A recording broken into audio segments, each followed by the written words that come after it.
Hi everyone, welcome back to the channel. Welcome in everyone. We're going to be coming live for our 4-week subscribers.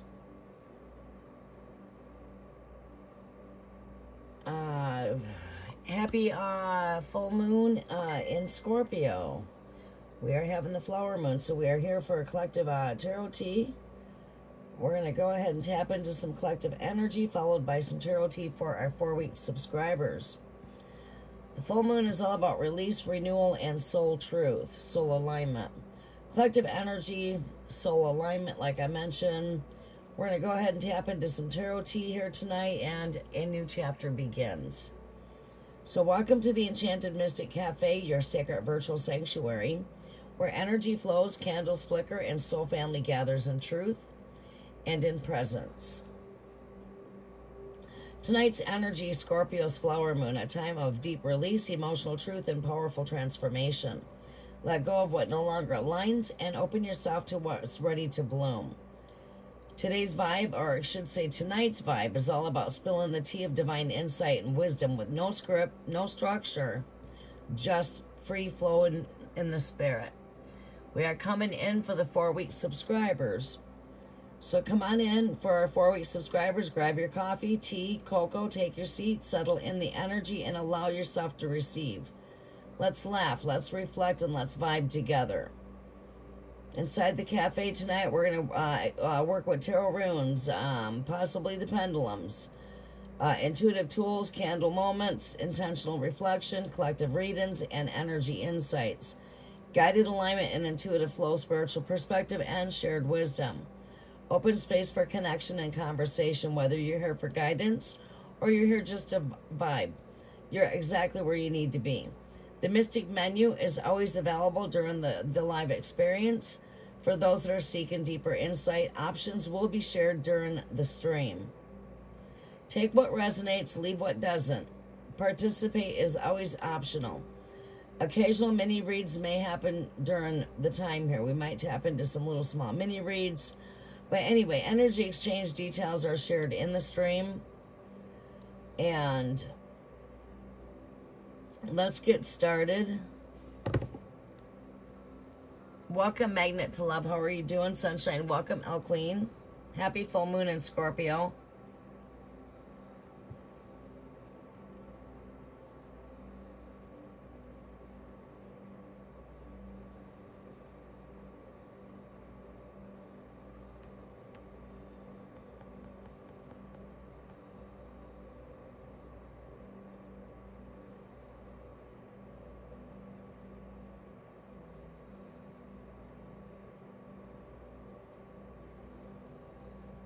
Okay, we are welcoming, working in the background.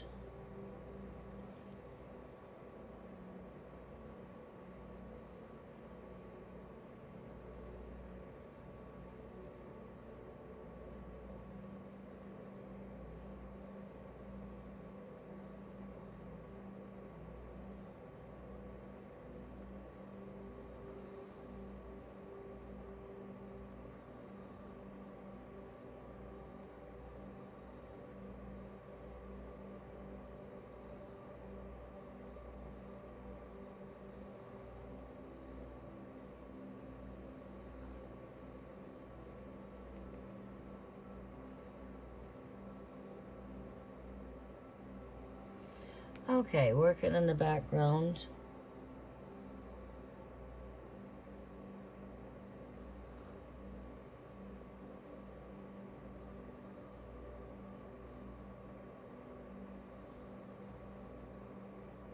This is the soonest I could get in here, actually. Junior didn't go to sleep until about 11:30. Then I had to come in and edit our thumbnail and edit the description box and take a little breather to myself, do a little bit of, clean up towards the back. And here we are.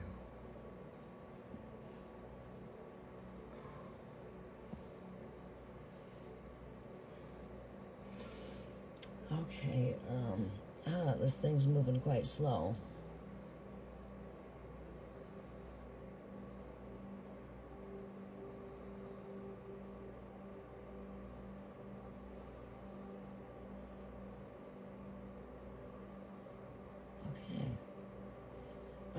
here.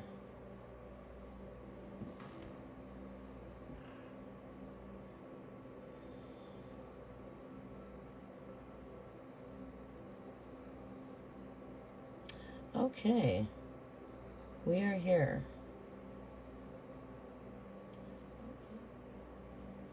There. Thank you, Magnet to Love. How are you? Are you still with us? You've been a subscriber, I do believe, for 4 weeks, correct? All right, Queen, what we're going to do is we're going to tap in and start tapping into the collectives.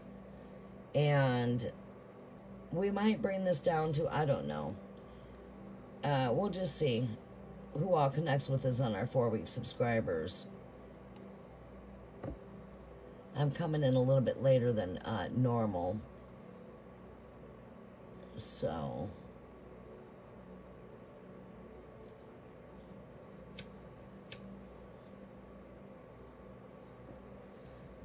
all right, Jen, welcome. How are you doing? Welcome. Happy full moon in Scorpio. You've been an actual subscriber of mine for 4 weeks, and I'm just like bumping into you. I don't think I've ever done a reading for you in the past, have I? Well, that's the beauty of coming in for the 4-week subscribers, too. Because a lot of times when I set this like that... Awesome, good. I'm glad that you've caught us live, too. Sometimes a lot when we go live, the free list gets full right away by the ones that are, you know, coming in all the time. So I do like to mess with that subscriber button. That way I can, you know, sometimes, you know, I like to connect with my all-timers. And then other times I'm in that notion to build new subscribers, right? Oh, you've been with me for 2 years. Wow. It's been a while then. Well, welcome back. Glad to see you here. We're going to come in and tap into the collective's energy, and then what we're going to do is we're going to come in and do some in-depth readings for the all-time subscribers, basically. Welcome back, Jen. It has been a while. What is your sign? What are you, fire? Are we fire? Usually I'm really good at remembering everybody. Did you change your screen name? Gemini. Got the Geminis in the house. I'd like to bring in a lot of Geminis. Oh, wow. Yeah, imagine that. Awesome. June 18th. Oh, okay.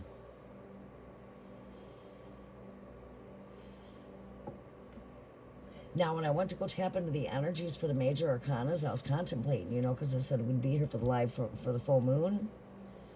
I'm trying to get out here for every full moon instead of like a day before, day after. Sometimes we've got no choice, just depending on my work schedule.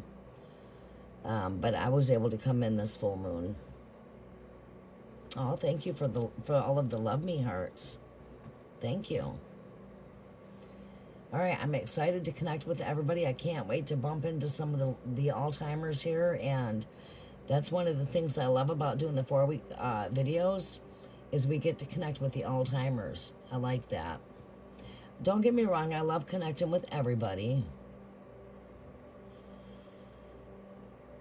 Trying to keep it a little bit quiet because Junior's sleeping.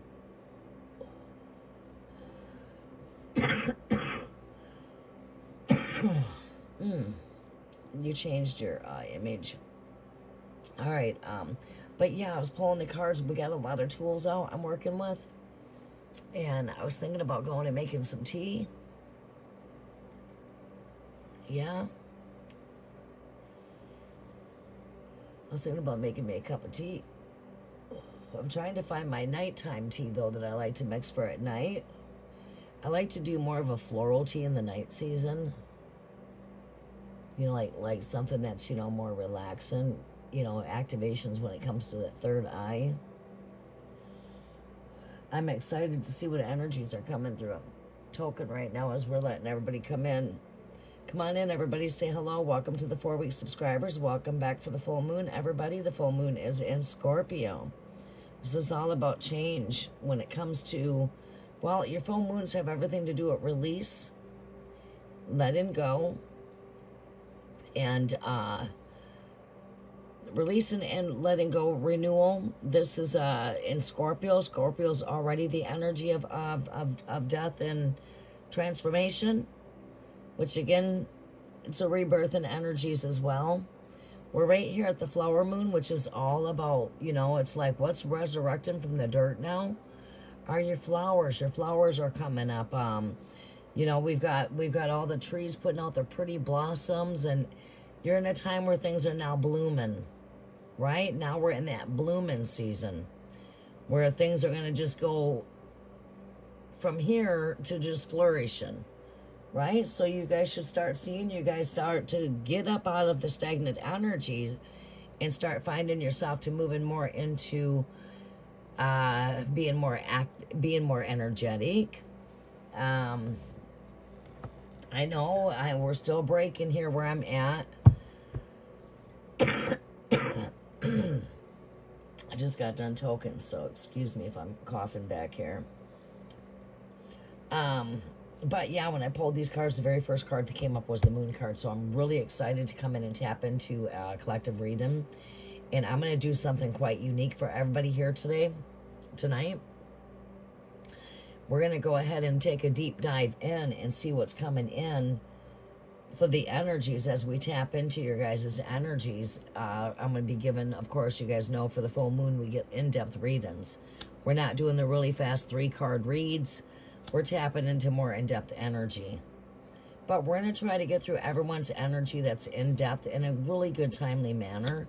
But we're going to just be looking at, I'm going to be working with runes. I'm going to be working with fortune cards.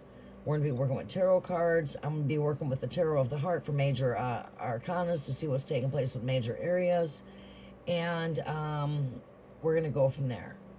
Might want to pull out a couple tarot decks, work with fortune, working with some oracles. So, all right, we're about ready to tap into the collective energies.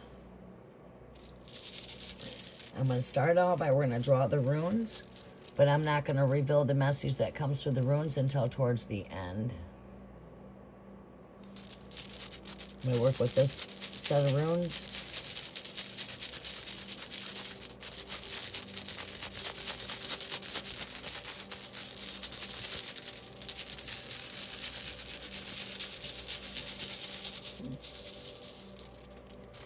Okay, we are in the energy of Manaz, which is unity, connecting as a collective. Let's cleanse the energies. I welcome in earth, air, fire, water, ether, and great spirit. I do welcome your presence. I welcome in my way showers, ascended masters, archangels, angelic guides, ancestors to work with me as I intercede. We welcome in the spirit of the Holy Spirit of truth to be my only guidance. Bind in any spirits of all confusion, and I loose the power of the Almighty Holy Spirit to invade that atmosphere. Holy Ghost of Fire, you are welcome here. Let these energies be cleansed, clear, and free. Now, you guys can repeat with me. We pray to the moon when the moon is round. Bad luck is being bound. Whatever we search for by sea, by sky, or solid ground has been found. These are my wishes for you, so mote it be. And so it is. Again, one more time. We pray to the moon when the moon is round. Bad luck has been bound, and good luck is being found. Whatever we search for by sea, sky, or solid ground has been found.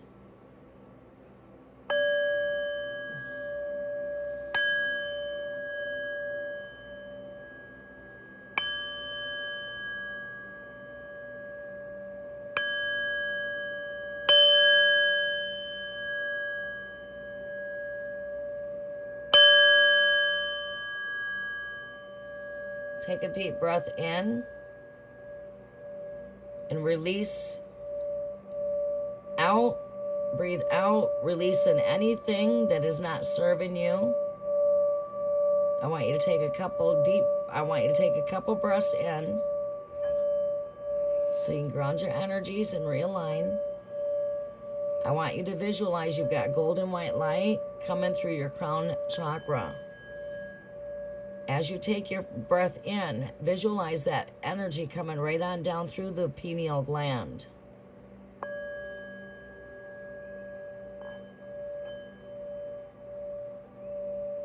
Please take in another breath. Bring that breath on down to your throat chakra. Breathe in. Breathe in divine light. Visualize light coming through your crown chakra. Golden light.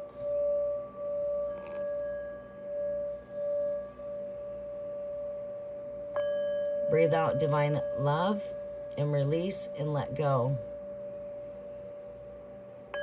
Please come in and take another breath with me.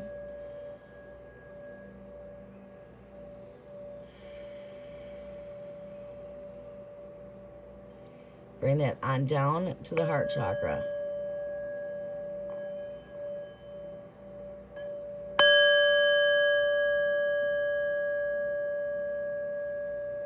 Breathe in, divine light.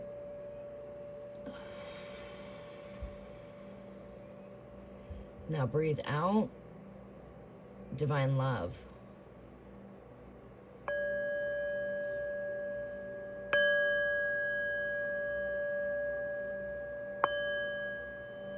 Take another breath in. And now let's bring this breath on down to your solar plex, which is right above the belly button. Or excuse me, it's right below. About 2 fingers below.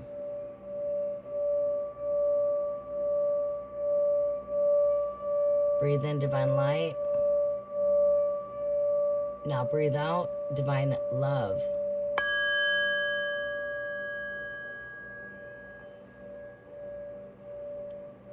Please take another breath with me.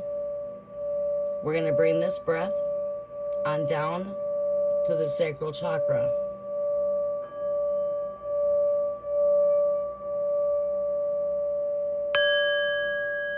Breathe in light.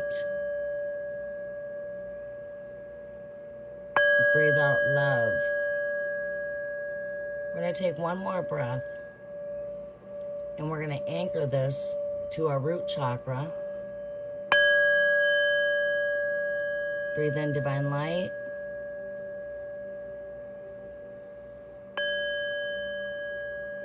Breathe out divine love.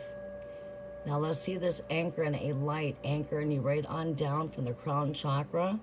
That light is pushing all the way through the pineal gland, bringing it down through the throat chakra, down into the solar plex, down to the sacral chakra, and moving it to the root chakra of your feet. See yourself anchored in golden light. Now visualize that golden light is enveloped around all of us, and we are covered with an all supernatural hedge. And now we are aligned with all 7 chakras, rooting from the crown chakra all the way down to the feet. Your feet are anchored to the ground.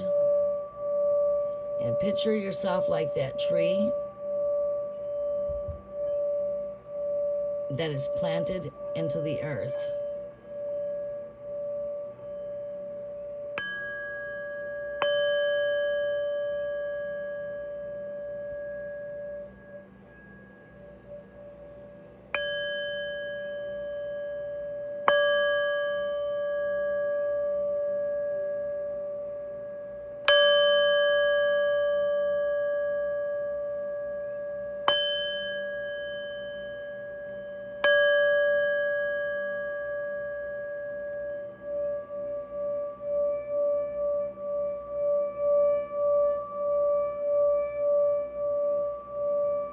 Relax, align, and get ready to receive.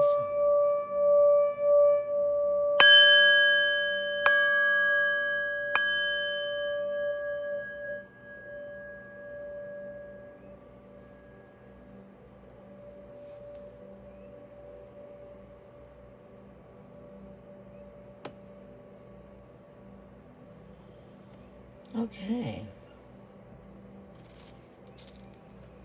All right, Great Spirit, we welcome in the energies of the full moon in Scorpio during the flower moon here with the season of Taurus here. What do we see taking place here for the collectives? We welcome in the energies of God Odin and Goddess Freya. We welcome the energies. What messages do we have here? We welcome in the voice of the All-Mother, the All-Father of creation. We welcome the energies. What message do we have here for the collectives?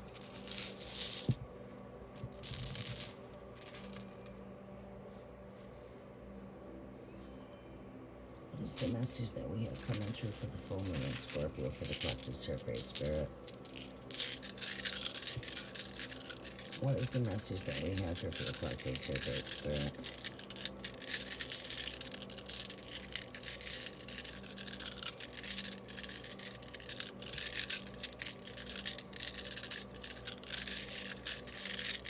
What messages do we have here for the collectives?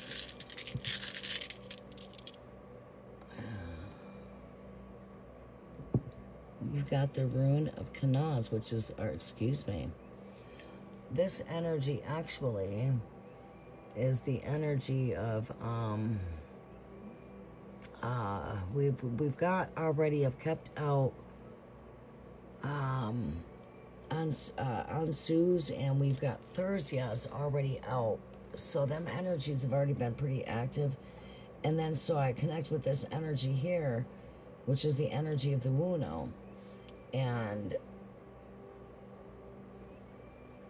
we're still working with these energies right here yet. So I did share a lot of wisdom on these. I like that this came out with the rune here of the Wuno. I like that it because the energies work really great together. And this right here represents it represents happiness, it represents joy, fulfillment, being in your light, uplifted. It's uplifting. It's being uplifted. Oh, is he crying for?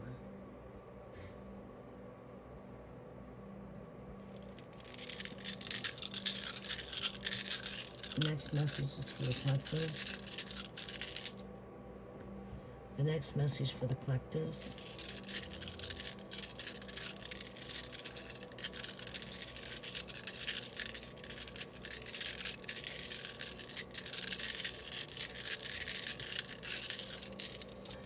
And then we have here the rune of, this is the rune of friendship.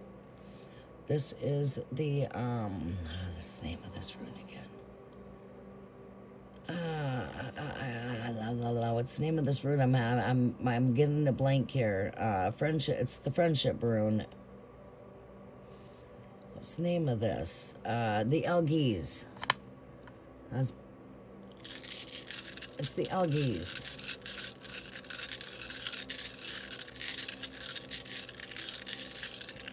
Elgies has got to do with connection. It's got to do with friendship. It's got to do with unions.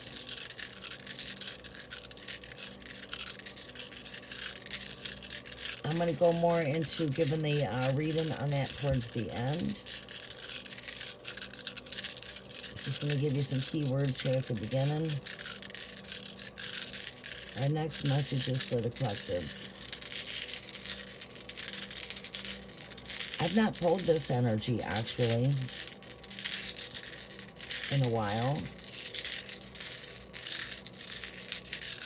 This is, blossom, blooming, coming into more joy, more happiness, more fulfillment. What's our next message here for the collective, Great Spirit? What is the next message here for the collectives? Full moon is in Scorpio. Message through the runes. Alright, oh, there it is. And this energy here, this is pretty good because it actually works. Wait, was I thought I was seeing the I don't know why it is I keep on seeing the Kanaz come up, luck. But this energy right here, this has to do with, it's like having the kanaz in both ways, in both directions here. When you want to get into the wisdom, we're going to go ahead and share some of the deep wisdom that comes with this energy. This is an energy of success. It's an energy of good luck. It comes with prosperity. I like that. I see a lot of this energy coming up through what you would say like the Taurus kind of energy. You know, prosperity, success, joy, fulfillment, good luck. And then we've got over here that of the protection. And then we also have that of being connected to our spoken word, working with these energies for the full moon. As we come into prayers, we're speaking. Once I'm done, I'm going to release these energies to the full moon. What is the last one that we have here? We've got the energy of the Iwaz, which has got to do with trust. But when you want to go into a deeper level, you know, this M could also be connected to unions. When it comes to love, I don't know if you guys can see what I'm bringing up, though. The Manaz. Excuse me, the Iwaz. Then we have, like I said, we've got here Jira, which has got to do with success. When this should have been put together a little different, but your runes come like that. And then we've got the rune of how do you pronounce this one again? Well, you can pronounce it as Ingaz, or you can pronounce it as it's pronounced a couple different ways, but this right here, we're a little bit tired here. What do we got here? We got the rune of friendship. I can't even see what I'm doing here. You can pronounce this a couple different ways. I was just sitting here getting confused with the Ingus, but this is the Algaz. What was this one we got here? We got the Wuno was our first one. Why do I keep on seeing the Ngaz?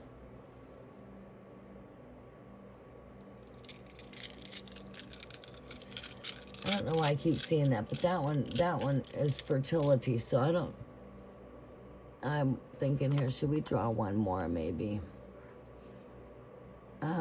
Yeah, I see this as fertility right here. This is where I'm getting a bit caught up at, because when I go into my encyclopedia wisdom, I get a bit different wisdom from here for going into different guidebooks, but I also see this as connected to like the marriage cup, because you do see this encrypted in the marriage cup. And, with these runes, you can, when you're working with them to write language with them, you can always turn these in different ways, where you've got like the E there, you've got the W, the M. A lot with the runes have to do with lines. We're going to do one more. I don't know why I keep on seeing the energy of fertility, though. And another one is Kanaz. The Kanaz, I keep on seeing the Kanaz. The Kanaz has been coming up quite a bit, actually. Which is about luck. Yeah, okay, I know why I keep on seeing the Kanaz, because it's sitting here right in front of my eyes. That's why. It's right here. It keeps on sitting in front of my eyes. The Kanaz. That's why I've been seeing this so much. I keep on seeing this a lot tonight. Even since last night. The Kanaz. That's why I keep seeing that. The Othala, this one right here. This has got to do with the womb and the legs of Mother Earth. It's like the wombs and the legs of Mother Earth. It's like, to me, also speaks of fertility, but this is the Othala. It's actually connected to prosperity. It's a very strong energy that is connected to the land of the earth, and it's connected to inheritance, different things like that. I want to work with that energy, so I pulled it out. We're going to work with that. I'm also working with the Kanaz energy. That's why I kept seeing Kanaz. It came out to me so much that I decided to keep this out, and then I forgot I had it sitting over there.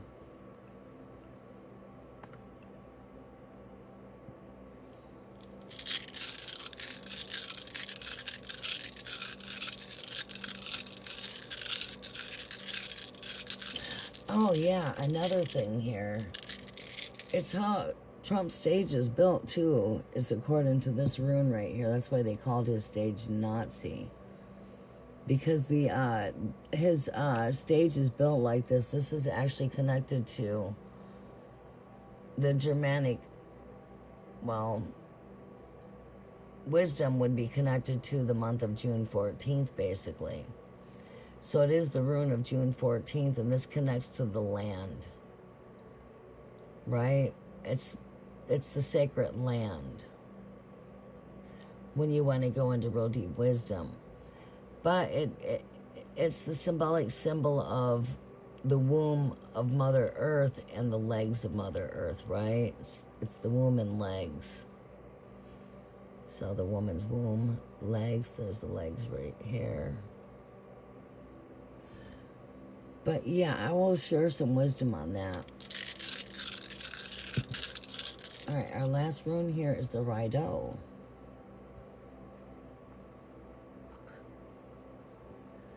The Rideau is connected to our journey, soul journey, connected in soul path.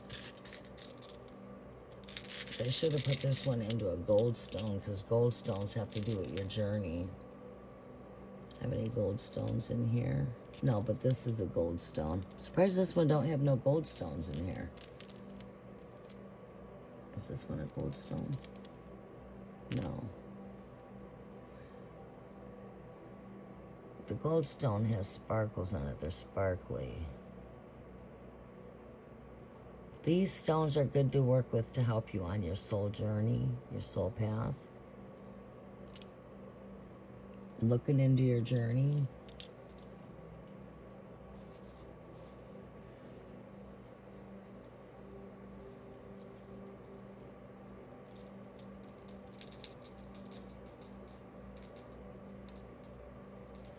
Welcome, Noha. We're going to be coming in and doing tarot once we get done with the collectives energy.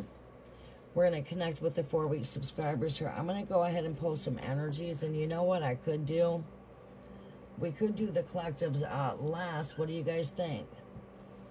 Let's tap into just a quick little mini collective read, okay? Really fast. This is a message for all of the collectives that are here. Because I feel like it's going to help to activate the energy as I come into your energy, right? We're like,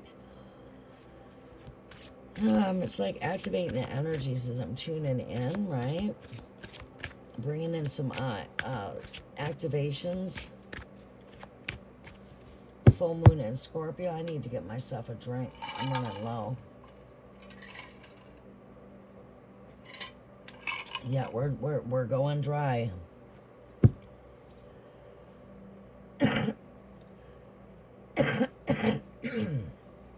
Excuse me. All right, let's see what we have here.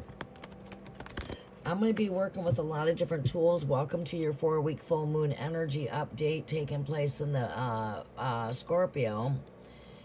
And for those of you that are new here, that's never been here for these readings with me, welcome. This is your first time. We are not in the 3-card mini reads. It's not, you know, when it's 4-week subscribers only, you guys earn that to be here. You've been faithful subscribers of mine for 4 weeks. And some of you are new, first time ever connecting with this energy, so welcome. Let me fill you in on how this energy works. We go into more of an in-depth, and this is my thank you to you for being a faithful subscriber of mine for 4 weeks or better. This is not where we're doing a really quick 1-card reading or 3 cards. I'm going to pull quite a few cards for you. But we're going to get through those quite a few cards in a quick manner, right? So, I'm going to be working with probably 4 decks for your readings. And I'm also going to pull you a rune. Let's see here. Where's my other bag of runes at? Wait a minute, what runes did I just use? Okay. Alright. We'll use these runes for the collective. We'll use these ones. I just pulled from these runes. Alright, so we're going to go ahead and pull you guys out a rune, and you guys are going to get a rune message as well. Alright, so I'm going to be working with tarot to tap into your energy. We're going to be working with some fortune telling. We're going to work with a message through the runes. I'm going to work with probably maybe some oracles. And tarot. And those are the energies. Oh, and we're going through major arcanas. So I'm going to look at the major things that's taking place. We're going to go to the heart of the reading for you. So stand still, be patient. Come in and say hello to everybody. Welcome to the cafe. The whole vibe and the whole inspiration of this cafe is to come in as a collective, to be able to connect with you on a more deeper level, to be able to connect you guys with higher self, bring you guys into your time of transformation, because that is my true soul mission of being here. And I don't have to waste my gifts when I know that I'm actually making an impact in somebody's life, and I'm bringing somebody through their soul journey, right? Guidance, ascension, heaven on earth energies. I'm a high priestess, and I do a whole lot more than just tarot. And just getting out here and doing tarot by itself is a complete waste of my gifts. Here in the cafe, I get to share my gifts out of the box, right? So these kind of readings would cost you probably about $55, and you're getting it for free. So it's going to call for your patience, because again, it's not a 3-card reading. So if you guys are looking to get into a free in-depth reading that would normally cost you money, like I said, it's going to call for your patience, because we are pulling from 4 decks, okay? 1, 2, 3, 4, a fortune telling 5. All right, so we're going to be working with 4 to 5 decks. I'm going to start out with, so the same way I'm going to pull for the collective right now is how I'm going to pull for you guys. There's no list. I'm going to take your names as I see them when I tell you it's time to post questions. Hold back your comments and your questions right now. Messages are for the collectives. Let's go ahead and get myself.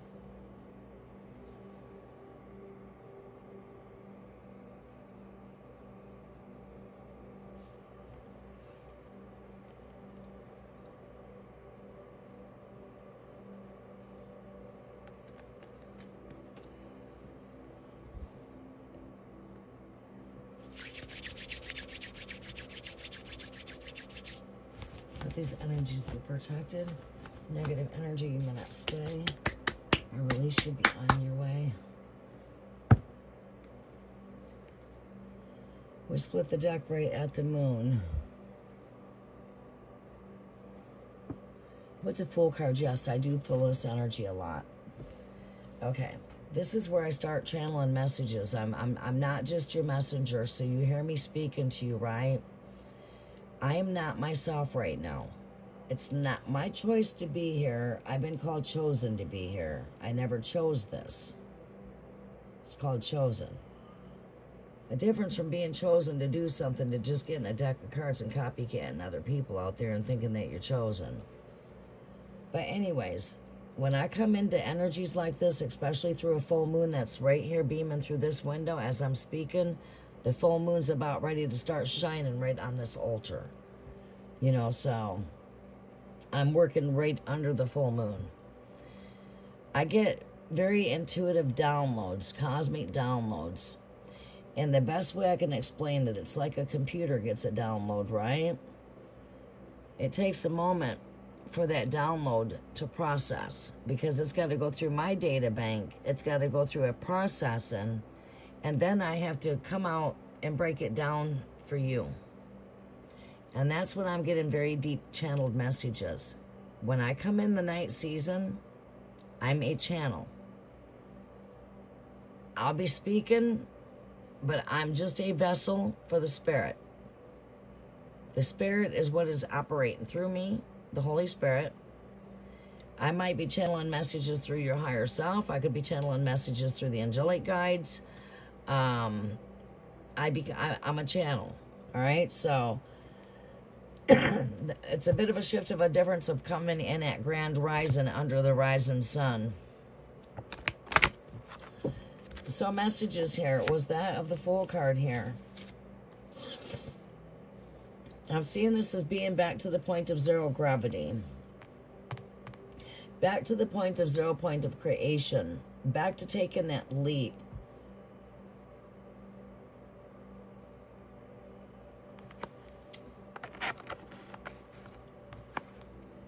We are going to draw only 3 major arcanas for this area right here. Okay?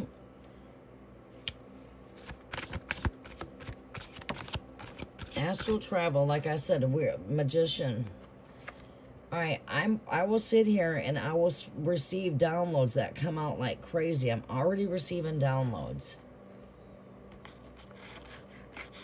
And I've not even took much of a pause to meditate to receive it. I'm already receiving downloads. Okay. My overall energy here is in the magician here. Now I'm going to work around this energy. I'm going to pull out some more energy, and then we're going to go ahead and share what comes out. We're going to go free-spirited. For those of you that are here, you guys got a good treat coming in the end. You guys are going to get some really good hot tea is going to be spilled towards the end, so stay for the hot tea. Stick around for the hot tea, everybody. Stick around for the fun.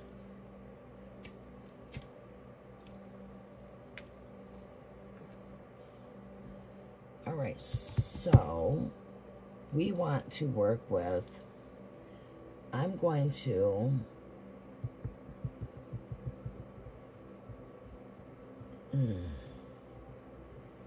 okay. Whoops, want to make sure we don't drop nothing. Spirit called me here today to pull out some Akashic wisdom. And part of being here, you guys get to get taught, because I'm not just one that does tarot, and I'm not just a messenger. I'm a protector. I'm a goddess warrior. I'm a healer. I'm an energy grid worker. I'm a spiritual exorcist. Goddess of war. Angelic war. Holy war. I come with the encrypted codes, as does the feminine holding on to the high priestess of tarot. I come with your secret knowledge. It's encrypted into my DNA. Message comes from my DNA. I also will be sharing mysteries, wisdom, teaching. That's all the kind of stuff a high priestess does. Spell work, incantations, enchantments, etc. I've been called to pull this out for this full moon. So you guys are going to get an Akashic reading tonight, okay? For you to book an Akashic reading session with me is $55 just to do an Akashic healing guidance session. It's $55. For those of you that would like to book an Akashic healing guidance sessions with me, you are more than welcome. You can book me through guidinglight618@gmail.com.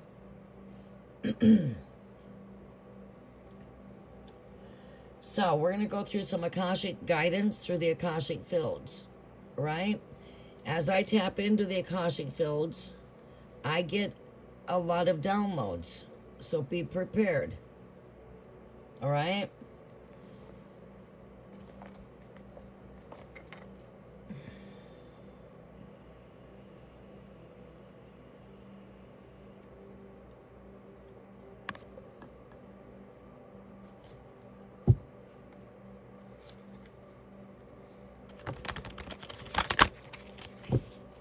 Now, I would like to get started here. Before we get too started here, I'm going to go ahead and I'm going to take a moment to share a little nugget of wisdom. Many people would love to access the Akashic records. You guys might not realize it right now, but you're in perfect alignment with me right now at this time for a reason. Whether you might know it or not, just by me speaking, I am activating certain dormant DNA that is within you. Because I've got the keys within my DNA to activate higher consciousness, to bringing you through awakening in ways that you don't even know it's transpiring, because it's just I come with those encrypted codes. It's in my DNA. RH negative blood, A negative, B negative. I contain the rarest type of blood there is on the planet. And part of my soul mission to be here is to anchor these codes from the higher down into the lower. I'm a highly multidimensional being, highly advanced extraterrestrial. Yes, I'm an alien species. So, I'm going to share some wisdom with you. And many people would like to access the Akashic records. Well, let me break it on down to you. The confusion began at the Tower of Babylon. And I'm here to tear down that tower, and I'm here to rebuild the Tower of Babylon. Speaking on a spiritual level. That is tearing down confusion to release the truth. Long story made short. The Akashic word means the word Akasa. See, so the confusion began when the languages were changed. So the word Akashic means the word Akasa. It's nice if you guys grab yourself a notebook when you connect with me to take a little bit of notes when you do connect with me, because you guys are going to be learning some wisdom, because I'm going to give a form of teaching. I'm going to become your messenger here. I'm going to become that voice of the archangel, and that is how the spirit channels through me, right?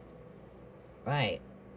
Archangel Gabriel, omnipresent, omnipotent, right here. We are one.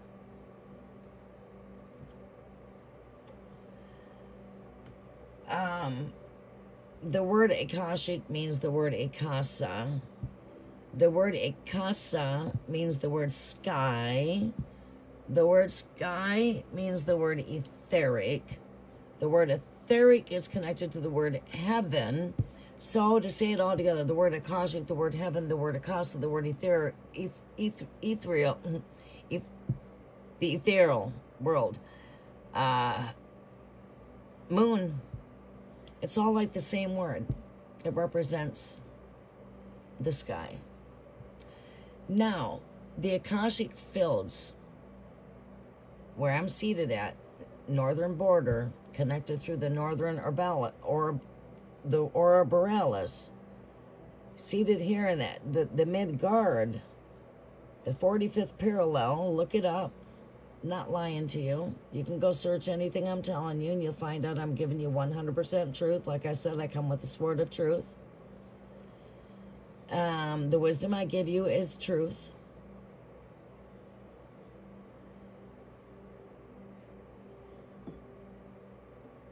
It's a library. And it's like Hermes, when Hermes got to get the access through Armente's Hall, right? Teaching a little bit of wisdom when it comes to the Hermetics. Esoteric wisdom, Gnostic wisdom. It's all the same wisdom, but it's told in its own language. Okay, so the Book of Life. As you see, you'll also see in this deck here, you'll see people holding on to books. All right, and I am like that Buddha.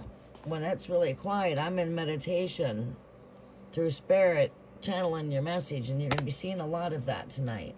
You guys don't get to witness that energy at Rise Up, but you do get to witness it when I'm working underneath that moon during the night season. I get dreams in the night season. I get pour-outs of visions. We're coming into witching hours. The energies are very amped.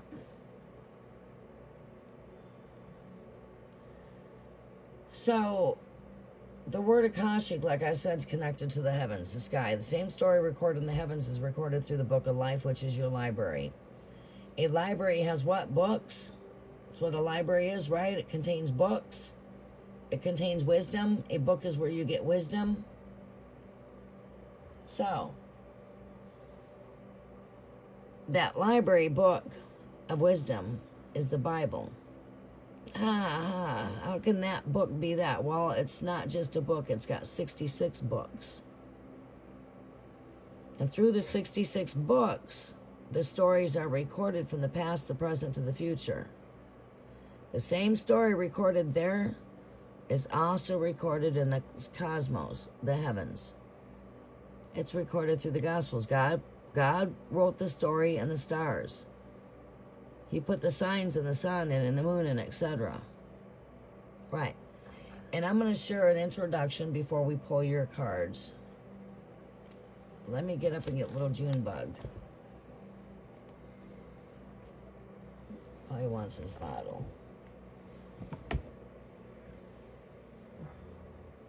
And while I'm up, I'm going to go ahead and knock out 2 birds in one stone. I'm going to get me a drink so that way I don't have to get back up.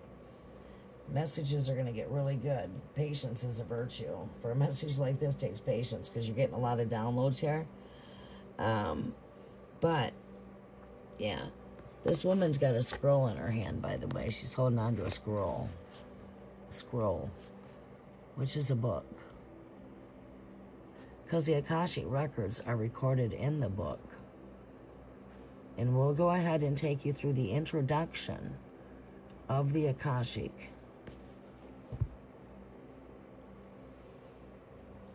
Patience, I'm going to need about 2 minutes.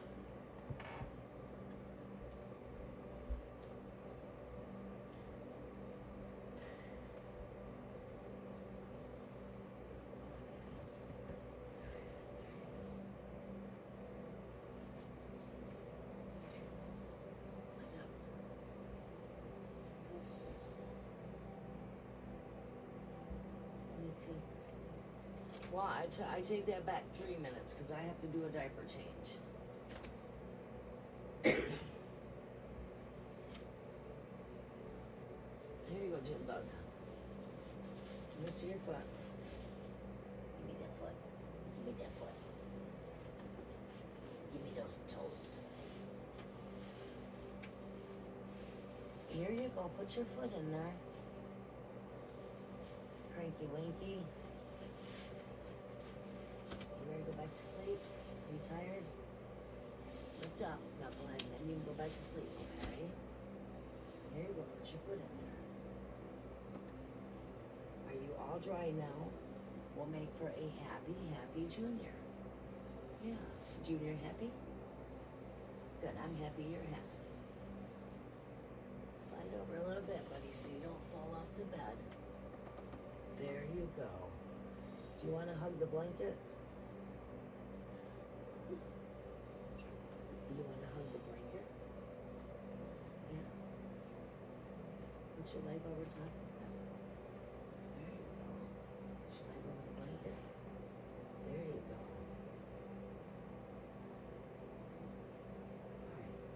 Alright. Okay, I'll be right back in just a minute. Oh, let me get that diaper.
snap.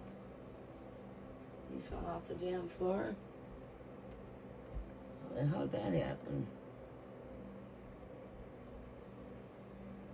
Come on, Junior, get up here and get your bubba. How'd you fall on the floor, knucklehead? You gotta slide over there, buddy. Here you go. My bubba. There you go. You need to slide over some, so you don't fall off the bed.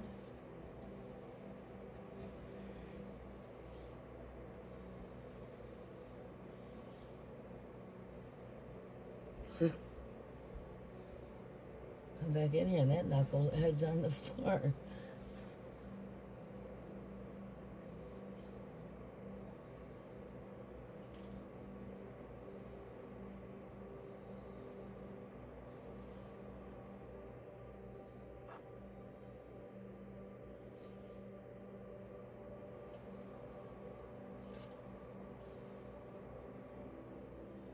There we go.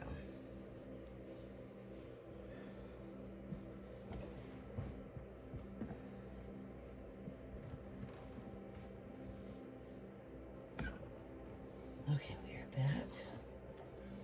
Get over here and get seated. Okay. I'm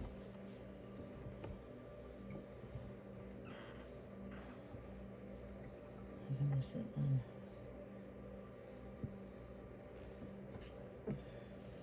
All right, I'm back. There is no sound. There should be sound. You should be able to hear me.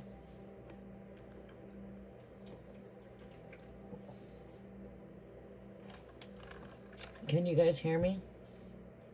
You might not have thought there was no sound because I was changing a diaper.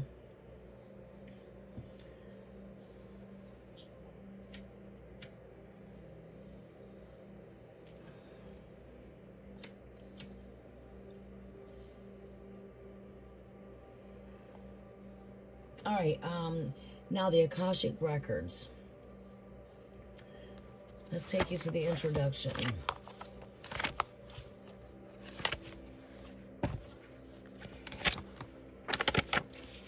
The Akashic records are fields of energy and information that contain all wisdom, along with technical, scientific, and creative knowledge throughout time in terms of both your individual history and all of the truths of the universe. Every energetic vibration and thought and experience is held in the records. The records include your past lives and all of your future potential, as well as unending information about the workings of the universe, including scientific discovery. You know, this has been discovered through scientific discoveries, archaeology, and different things like that. But anyways, medical advancement, working through herbs per se, but all sorts of creative inspiration. Reference to these extraordinary records, they can be found in ancient cultures around the world. Yeah, they can be found throughout the Bible. All of the events of the past, the deeds of the people, and even the visions of the future were written in the books of records. These books of records also held the visions and future prophecies counted in the Old and New Testaments. Sometimes, however, visions of what was to come had to be sealed away because they wouldn't be understood by the readers of those times. O Daniel, shut up the words and seal the book to the time of the end. Daniel chapter 12, verses 4. Now you see, many readers couldn't understand it, and if I could teach you, the only way you can access the wisdom that is God's. I taught this to you guys that were with me when we spoke about the 2 levels of understanding the spirit of truth. One level represents man's wisdom. The other represents God's wisdom. Now, when we speak of God's wisdom is a secret hidden knowledge that's been hidden since creation. It's like the high priest is contained in secret wisdom that's contained on the inside of her. It was Mary that was impregnated with the Word. Right? It's like you hear me saying the wisdom I have comes within me. It's encrypted in my DNA. I'm the daughter to Queen Mary of Scots. It's my grandmother. It's the timeline of the Bible. It's King James's mother. I'm your Elohim Bible star seeds, and like I said, many people are so confused. They say that, oh, God's not in tarot. God is a spirit, and spirit's in everything. What do you think you're tapping into when you're tapping into spirit? You're tapping into God consciousness, right? So again, these extraordinary records can be found in the Bible, recounted for in the Old and New Testaments. New Testament. The book contains 66 books. There's your library. Now again, the same story recorded there is also recorded through the universe, the cosmos. As it is on earth, it is in the heavens. Okay? So, I've been teaching this wisdom since I've been out here. It's not something I just learned. I knew this before I started my channel. But, many people can access these records, but they can't interpret them because they're discerned, spiritually dead. They understand what God's word means in this kind of in-depth level. Again, the confusion began at the tower when the languages were changed. As you heard, the same story is recorded throughout the world, throughout the different cultures.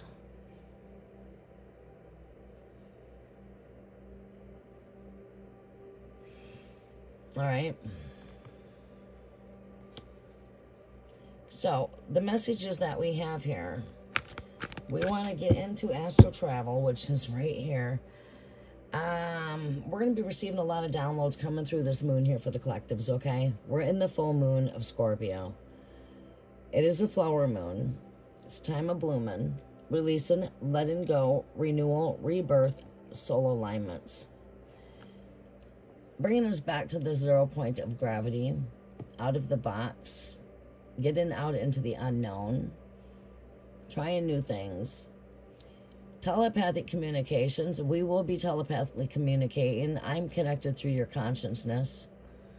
I don't need to have your name. I don't need to have anything to know about you. I don't even need your zodiac. I don't need you to give me a question. And proof is like, what is it that Great Spirit wants me to know?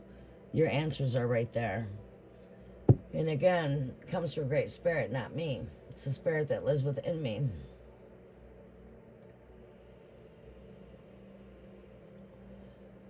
Magic. I'm receiving a lot of downloads when it comes to this energy here. That is working with alchemy, which is an energy of transmuting, and that's what we're doing here. When it comes to this alchemy kind of energy, the great alchemist knows how to take energy and transmute it. We don't believe in sending energy back to the sender, because all you're doing is you're sending the energy back out to come back to yourself. When you are higherly, consciously evolved in spirit, you know things so much out of the box compared to the average out here. You know things much more beyond the box. So,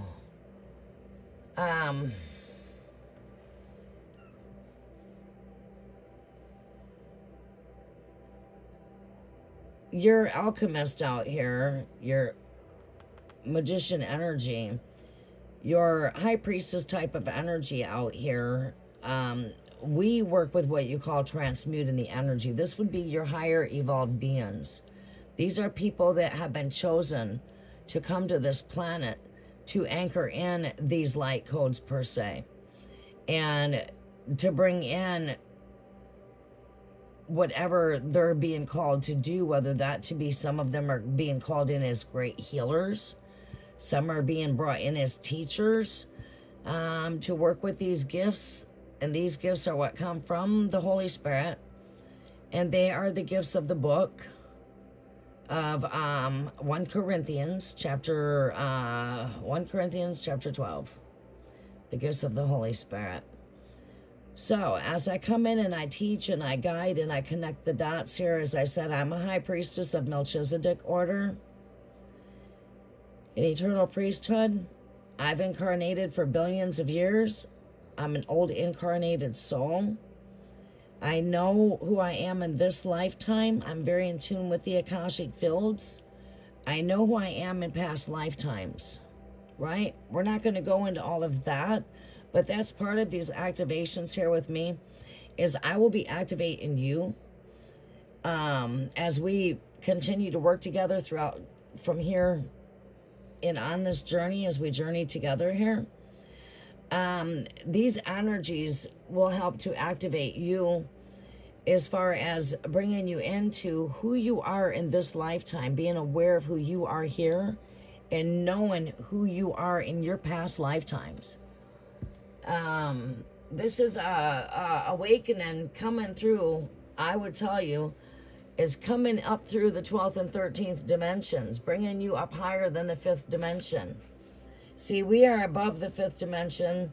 We are operating through higher dimensions as higher dimensional beings, which many people have no idea what it is beyond the 5th dimension. They might know of like spirit, heaven kind of heaven, earth kind of energies, but may I say that there's so much more to it than that.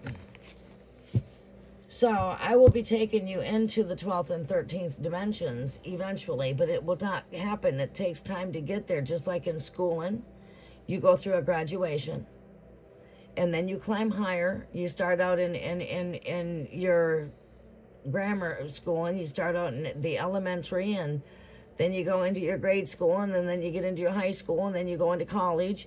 You just keep climbing. Well, as it is on earth, it is in the heavens. It's the same thing here. You are forever evolving every day. What you've not done in this lifetime, you will come back and incarnate and do into your next lifetime, right? Because you're going to keep on evolving.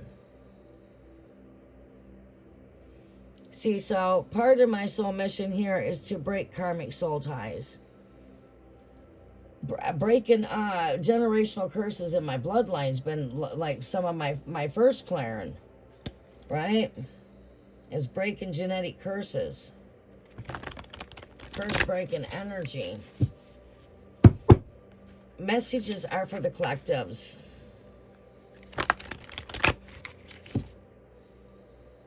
Welcome, Cookie. We're going to be coming into the 4-week subscribers. We are doing Akashic readings for you guys for your 4-week full moon energy. I really recommend to work with a notebook here for these 4-week readings. If you're not serious about doing the work, then connect with me on the next free live when we're doing free mini reads. But if you're serious about your evolution, you're serious about your ascension, you're serious about working on yourself, not what someone's thinking about me, where am I going, blah, blah, you know what I mean? This is not that kind of energy here. This is about working with you.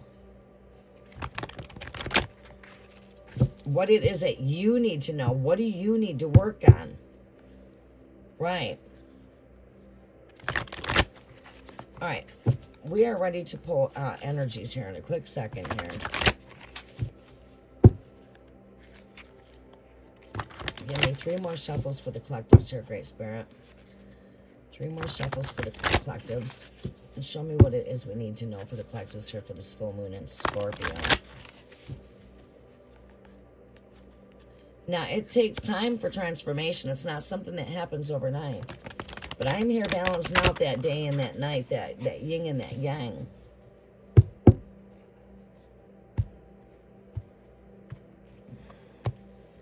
All right, let's see what we have for you. What is the messages coming through for the collectives here, Great Spirit? Message is for the collectives. What is it that we need to know at this time here with the full moon in Scorpio? The path is unknown here. This is the Eight of Scrolls. But you see the path is lit up here too at the same time. And believe it or not, just staring into these energies here, you would not know it or not, but you are activating some memory here. In ways that it's like seeing with the invisible eye. You know, I've been seeing the spirit world since I've been born. Literally can see the spirit world. But yeah, that's like looking into these energies. It's like your Thomas Kincaid type of artwork. It just like brings the image right to reality, you know.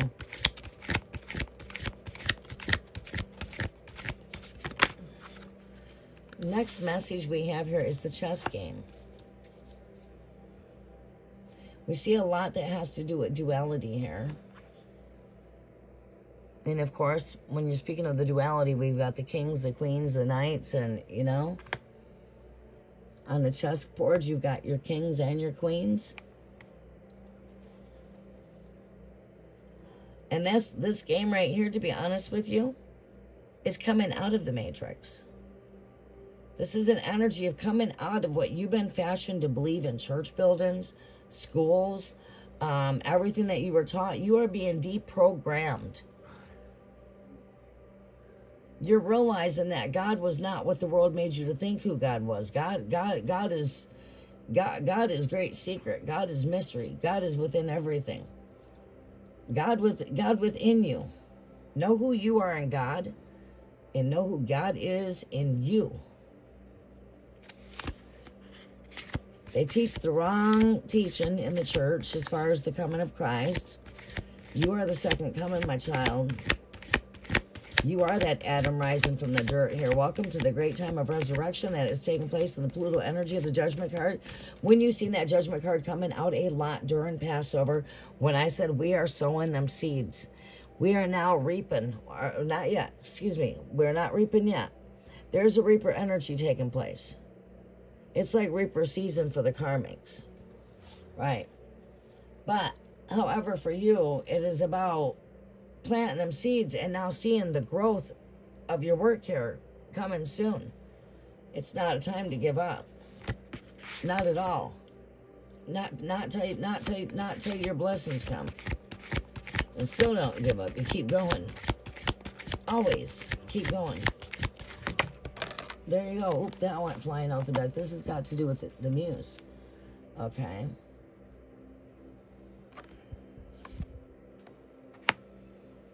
All right. So, we're going to take another energy here. And I'm going to go with another energy there. All right, so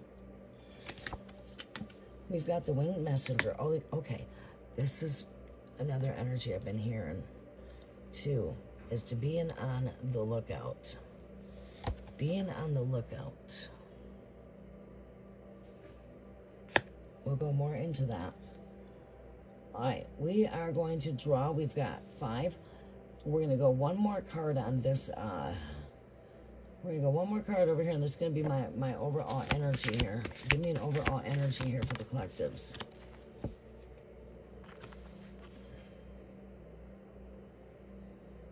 It is sort of like the energy of like it's being in the garden, but it's taking you back to your childhood, taking you back to when you were a child kind of energy. And it's an energy of bringing back the first love that was your first love. It's that energy of true love coming in.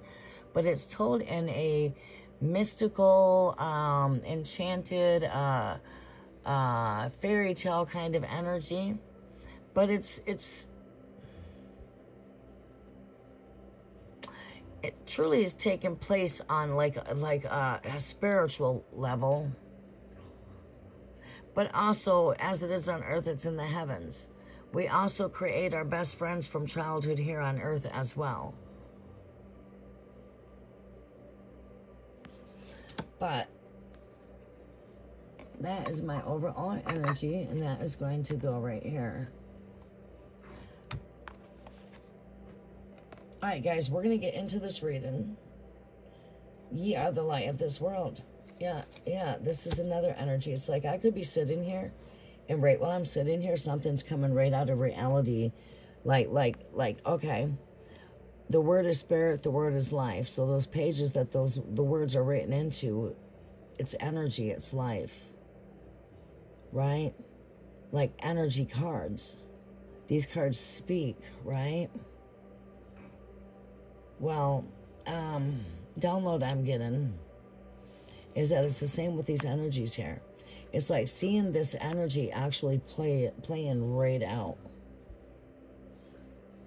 Some things in the now, some things in the future.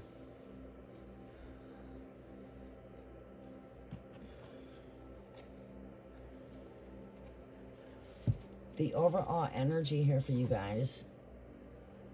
Let's not blind your eyes out any here. Let's do that.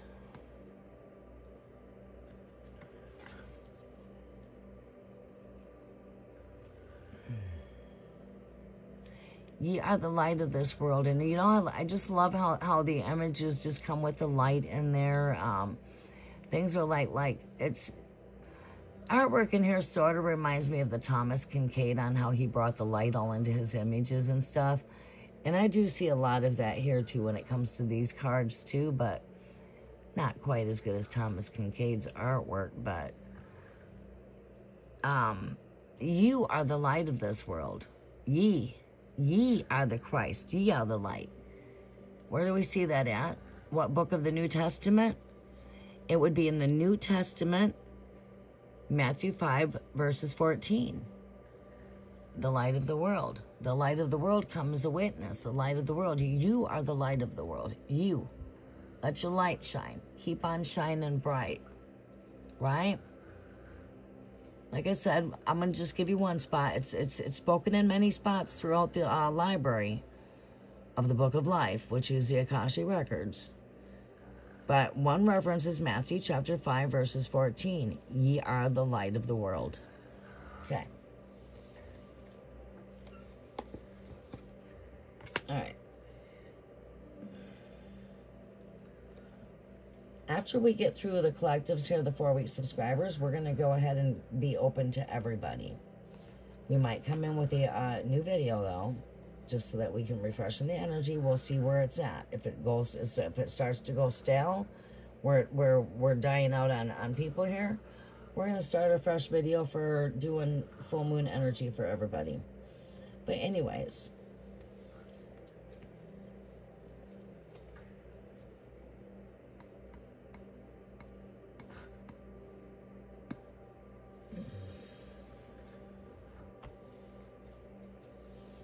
I'm working in the background here, making room. There we go. There, I got room. All right, so at this full moon, let me get out my magic wand.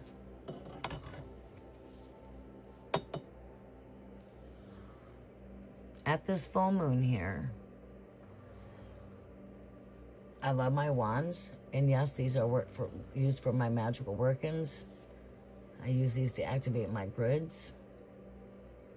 Good for activating the grids, good for bringing in light energies into the energies here. I should pull out some more selenite just to cleanse these energies and clear these energies through here with some selenite. Really great crystal to work with for the moon. Connected to the moon, we're losing cards over here. All right, we're dropping cards, and I can't see. All right, see where they fell. It's always fun when I get myself in a very comfortable position seated here, and I drop a card, because it is a little bit of a go fishing kind of energy to get the card. And you guys have my my lights right there with you guys, so I gotta try to see what I'm doing down here. All right, there they are. All right.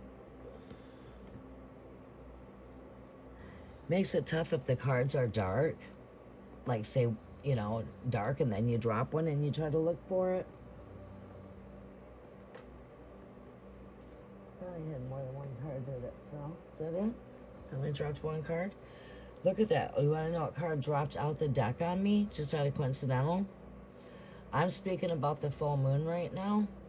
This is what I said. The spirit is very activated here. Pay attention. For you guys that can see this stuff, you can see this.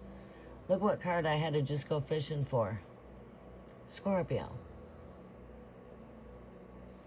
We're right here in the reading, speaking of the full moon. I'm getting ready to pull cards from this deck here.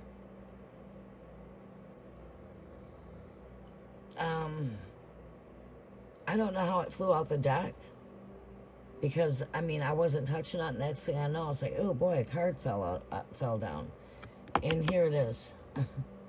Imagine that. Yeah, Spirit definitely wants to touch base about the full moon in Scorpio. We were saying this is connected to the full moon, selenite. I'm going to pull out some more selenite, actually, to cleanse my networks.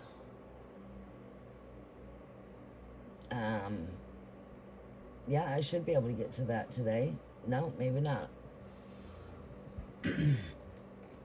I am going to pull out a good-sized piece of selenite. I have a lot of selenite out here, actually, because back here is my selenite, too. But I like to work with it myself. And I got one that will work really good for cleansing these networks. Start activating that and bringing in those light code activations through the stellar gateway.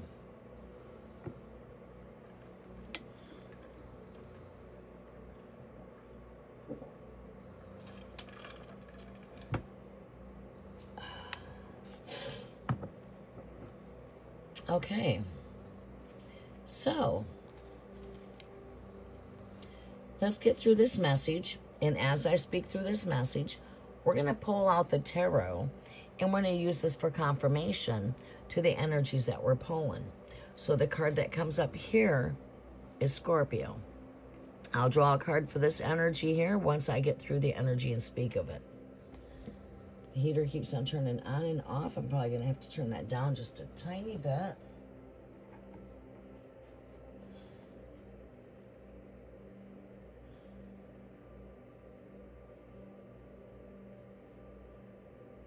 There we go. So it doesn't keep kicking on every couple minutes here. All right, so this full moon in Scorpio.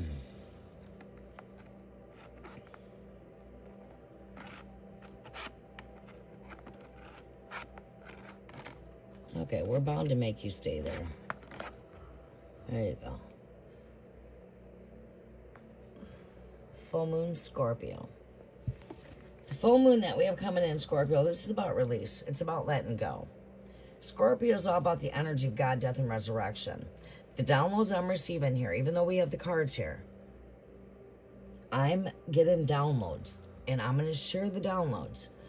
The downloads that I'm receiving on a cosmic level, it has to do with a resurrection. As you've seen, I was going there when I was speaking about the fact that things are starting to rise up from the dirt now, right? We're in a time of a grand resurrection. This is a grand arising on a spiritual level. It is a huge cosmic planetary ascension, right? For those of you that are awoken spiritually, that know a lot of spiritual truth already per se, you guys are coming into higher frequency energy that's taking you higher in elevation. You're elevating higher. You might be coming from 5th dimension to 9th dimension. You could be going from 5th to 6th. Some of you might be just scheming right on through the 5th dimension and climbing on up to 12th and 13th dimension. As we get into the 9th dimensional energies, those got to do with your dragon ley lines, right? So I'll be teaching about the dimensions. We'll be teaching about that because at the cafe, I would like to come in with some higher consciousness of wisdom. This way I'm not wasting my gifts. I'm bringing you into an alignment, right? We're all ascending, and you're doing it in your own each and individual way. As the church building would call it, the rapture. Well, there you go. It's called Ascension. As all the prophets had to go through transformation, we're going through a huge kind of transformation, and this kind of transformation in the Scorpio energy is not the same as when you come into Scorpio season. Scorpio season is when we're in the energy of going into the season of death. And we go into we start heading into the dead cold winter. Hell freezes over kind of energy, literally. The leaves die off the trees, the flowers die. The harvest goes into the frost bit. It dies. We're into frost right now, actually, where I'm at. We're in frost warning, actually. Come from like 80-degree weather to frost. Talk about hot to cold, huh? Yeah, the poles are really acting quite funny. And I'm coming from the Midgard energies, right? Your central point, the 45th parallel. I'm halfway to the equator of the North Pole, Alaska. I'm in the midpoint. Right, central star, follow the North Star Polaris. I'm seated in the higher planes. The north. North, look up. North is up. I'm seated in the higher planes. North. Anyways, I'm in your true north. Not where I'd be located. I'm not at the magnetic North Pole. It's not the same as true north.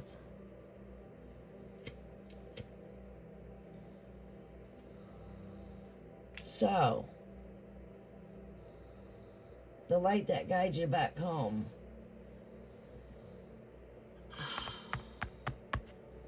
This Scorpio energy,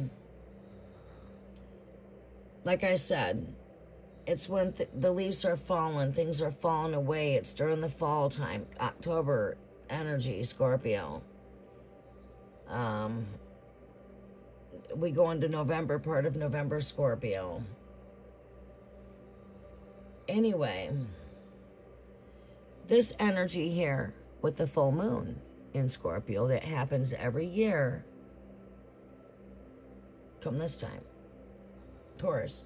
The opposite sign of Scorpio here, the polar opposite, is Taurus. So, we also have Taurus on the scene here. The energy of Taurus, because we're in Taurus season. This energy with Scorpio has to do a lot with resurrecting what was buried. This is when the graves now are open. So you can see the reference of the Judgment card corresponding. And we should see the Judgment card come out in our spread tonight. It should be like a star of the show tonight, like Scorpio taking the star. Present energy. Our present energy is the full moon. That is where we are presently at, and this is where my present energy is at. We're going to speak a bit about, what's taking center stage here. And then we'll move on over to here to the chariot. You guys should be taking notes, and when I give advice, you guys should be doing the work. Generally, I don't normally work with people out here that's not doing the work, because my mission's out here to work with people that want my help. And this is my calling. So, I'm going to get back to that energy, as that might have slipped a little bit when Junior was born, but now Junior's in school. He's 4 years old. So, yeah. Because I like to know I'm not wasting my time or energy. My time is very precious, and You know, I want to know that you guys are benefiting from my help of me coming out here. I'm on a mission to reach out and help those that are ready for change, wanting the help kind of energy. I'm here to guide, I'm here to teach, I'm here to heal, I'm here to connect with you guys, and I might be connecting with you guys at different levels. Some of you might be here for this purpose or that purpose, and not all the same purpose, but I'm here to serve all them purposes, right? So, this is presently where we're at, the full moon in Scorpio. This is about the time of a resurrection, right? So the things that you thought were buried are rising and back up from the ashes, right? Things could come back up from the surface to be dealt with, such as emotions, hidden things that were hidden, things that were hidden. Did I neglect to mention Taurus? Taurus energy is about abundance, success, prosperity, leadership, boldness. Venus rules Taurus, which is that of the energy that rules money and love.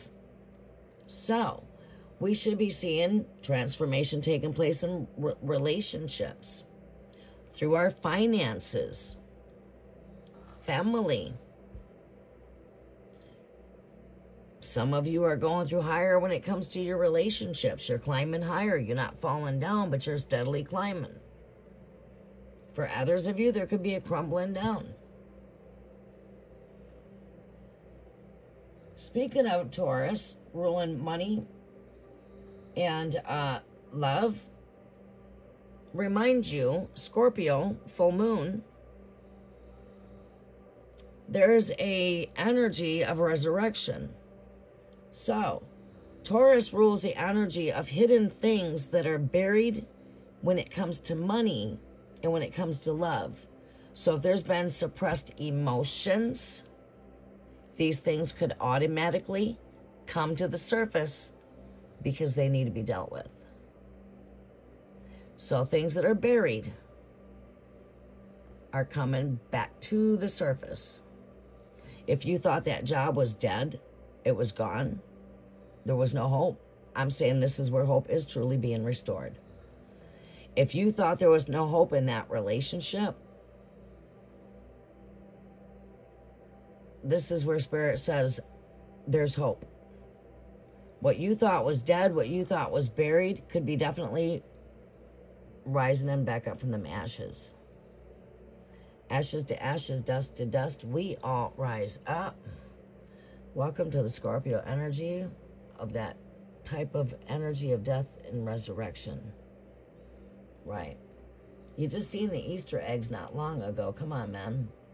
Come on, I tried to tell you, man, that it's time to plant them seeds. I told you it's time that you're giving birth. Right. Told you what you thought was dead is coming back, right? So this is sort of like saying, this could have to do with trust funds, because those are things that's buried when it comes to money. Well, let's talk about love. What kind of things do we bury when it comes to love? It could be secrets. Scorpio type of energy rules buried things, secrets, suppressed things that are suppressed, whether that to be feelings, emotions ruled by water, amplified by the full moon energies. And did I neglect to say, this month there will be 2 full moons, which is rare. We'll be having a blue moon on May 31st, which is again a rare moon, and it only happens once in a blue moon. And this month you're going to be amplified by double full moon energy, because for the month of March we're having 2 full moons. For the month of May. All right, this is your flower moon. Again, the buds are blooming. You should know the time is near when you start seeing the figs growing on the fig tree. That resurrection's near, right? Speaking on a spiritual level, you going through that time of a grand rising and up. speaking spiritually, that is you ascending higher. Now, speaking to you through love life.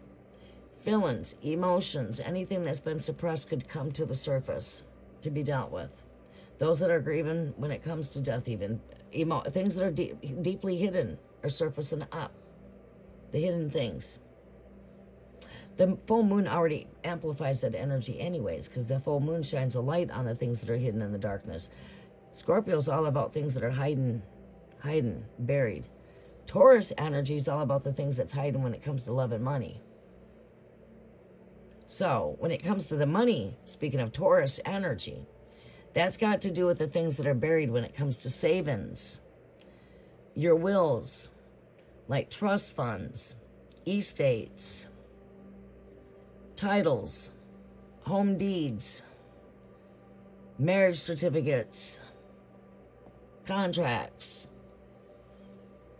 things like that, loans, right? That's where Taurus rules money, and that energy is. Venus is also the ruler over Virgo, Gemini. But when it comes to love and money and Gemini energy, when it comes to Venus, it's not the same energy as the Venus and Taurus energy, right? Taurus and Gemini is not the same energy, right? All right, so with the Taurus energy, that's got to do with the things that's buried. So speaking of, like I've given you some examples there. So we could see huge transformations undergoing when it comes to a collective consciousness level, right? Some of you that you thought were lost could be awakening spiritually, but they still in kindergarten yet. Well, you already now are graduating high school, spiritually speaking, and physically. We're coming through a time of graduation on Earth. And I keep saying on Earth as it is in the heavens, connecting heaven to Earth for you, 5D, 3D. It don't stop there. We're taking you higher. We're going to keep taking you higher. Stick with me. You'll see where you're at from today to where you will end up in 1 year from now by just listening to me, following my guidance, doing the work, and climbing higher. Are you ready to climb higher, soul family? Are you ready to awaken to your true potential? Whether that to be, well, one of your number one soul missions is love, because you're a creation of love. It took love to create you. That's the ultimate recipe. Love is the ultimate weapon. Right. We will speak a lot about that. Keep on, stick with me. No, we're not just come in for the reading on how he feels or what he's thinking about me. We're going deeper than that. Are you able to go down the rabbit hole with me and go deeper? Well, stick with me, because this is what the cafe offers and brings. Deep wisdom. Taking you deeper. All right, so this is getting out of the comfort zone with the Fool card. We're taking things back to 0 point of gravity, back to the 0 point of creation, where tarot starts. The journey of the Fool. We've got here telepathic communications, being in connection through telepathic communications. And this magician has been giving me some downloads. I'm going to have to take a moment to process the downloads. Just like a computer is doing a download, you have to wait for the download. You got to wait for the, when you're uploading or downloading, right? I'm going to do the download, and then I'm going to come and give you the upload. Right. The 411, the information. Mercury, receiving communications coming through higher self, the crown chakra. This is how that happens when you're getting a channeled message. Well, you think I'm back here being quiet. I'm processing the message for you.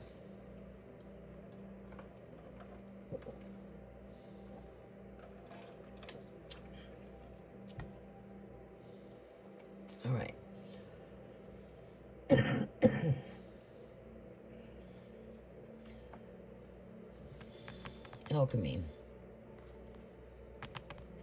Alchemy, transmuting energies.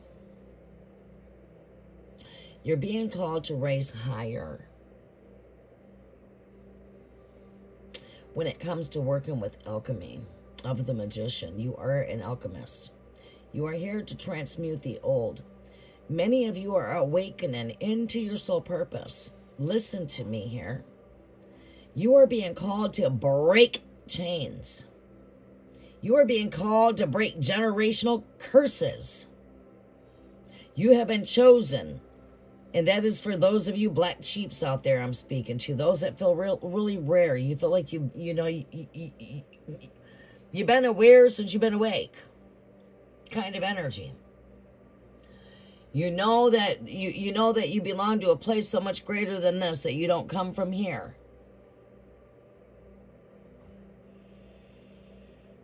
You are being called to break these generational curses in your DNA from this generation, going all the way back to the very first seed of creation, to the first Adam, to the first Eve.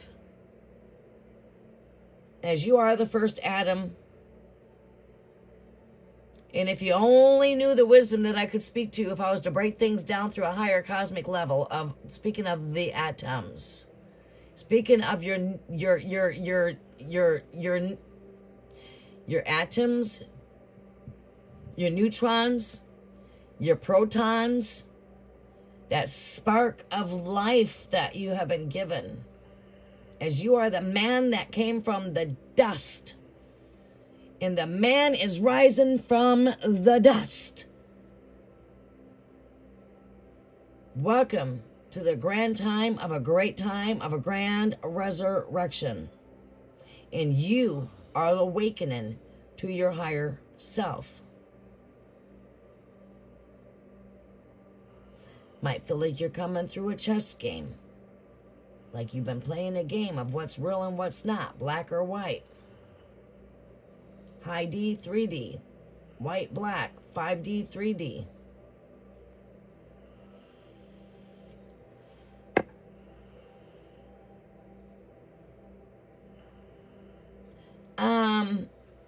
This alchemy energy here is to raise you higher. We do not, as a soul tribe over here, we do not believe in sending evil where? To the sender. What do we do over here? We are higher magicians. We transmute and we renew.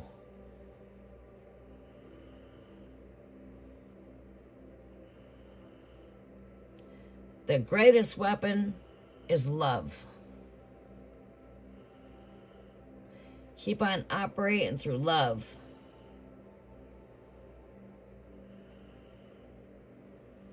Because the more you smile, the more you're happy, the more that you keep on vibrating, the more you keep on loving yourself, the more you keep on living life, it pisses off that dark energy. Some of you are here, when I speak of breaking generational curses, generational, that is breaking generational curses when it comes to infirmity, missiles of sickness and disease. Plagues.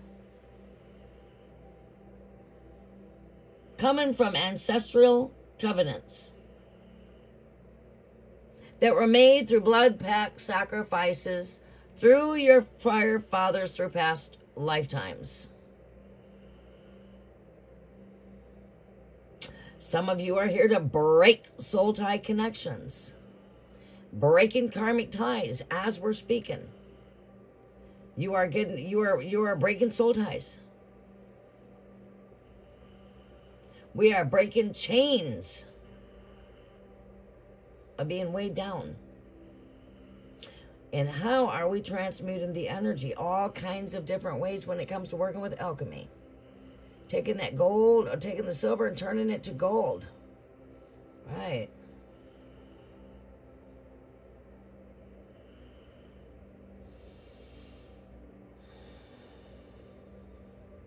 That is the energy here. It's to transmute the old energies. I hate doing dishes, but what do you like about that? You love a clean dish? Do you like a clean home? No, who likes to clean the house? But we like it nice and clean, right?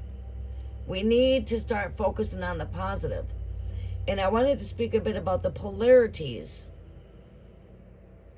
of speaking of the Thursday's energy that comes through some Celtic wisdom. Part of this alchemy there, I could explain it in a better way by just sharing with you a little bit of the polarities of the energy of good and bad, day and night. Darkness versus evil. The light versus the darkness. Good versus wrong, etc.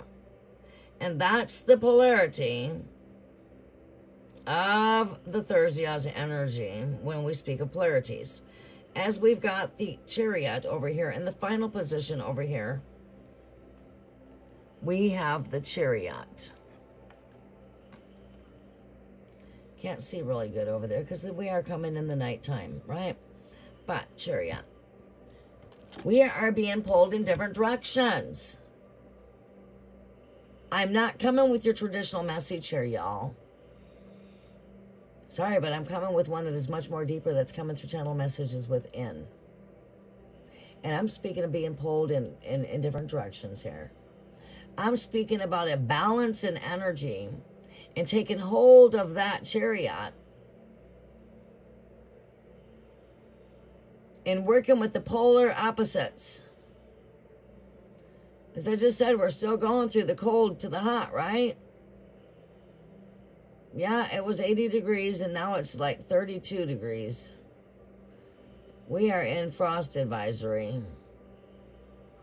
Yep, from the hot to back to the ice almost, but not quite, but just about. You go down any lower than that, yeah, the rain we got today's turned into ice. Welcome to May Day. Everybody, it is May Day. Happy May Day. We're connecting for the full moon. We're connecting during Scorpio season. We're coming into the 5-5 portal. That's what's coming up. May 5th. Again, polar opposites. And it, like okay, now when I connect the dots here, I made my own spread up. Each card I've got sitting in a certain area that means a certain thing to me. And this right here is my energy now coming straight forward here. And you've got the two polar opposites. The black and white checkered board. This is like being caught up into like a maze in a way, but not a maze. It's like this is the chess game of life.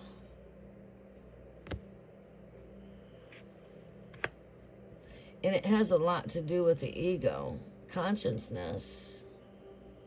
As we're tapping into consciousness here, okay? I'm connecting to you on a conscious level.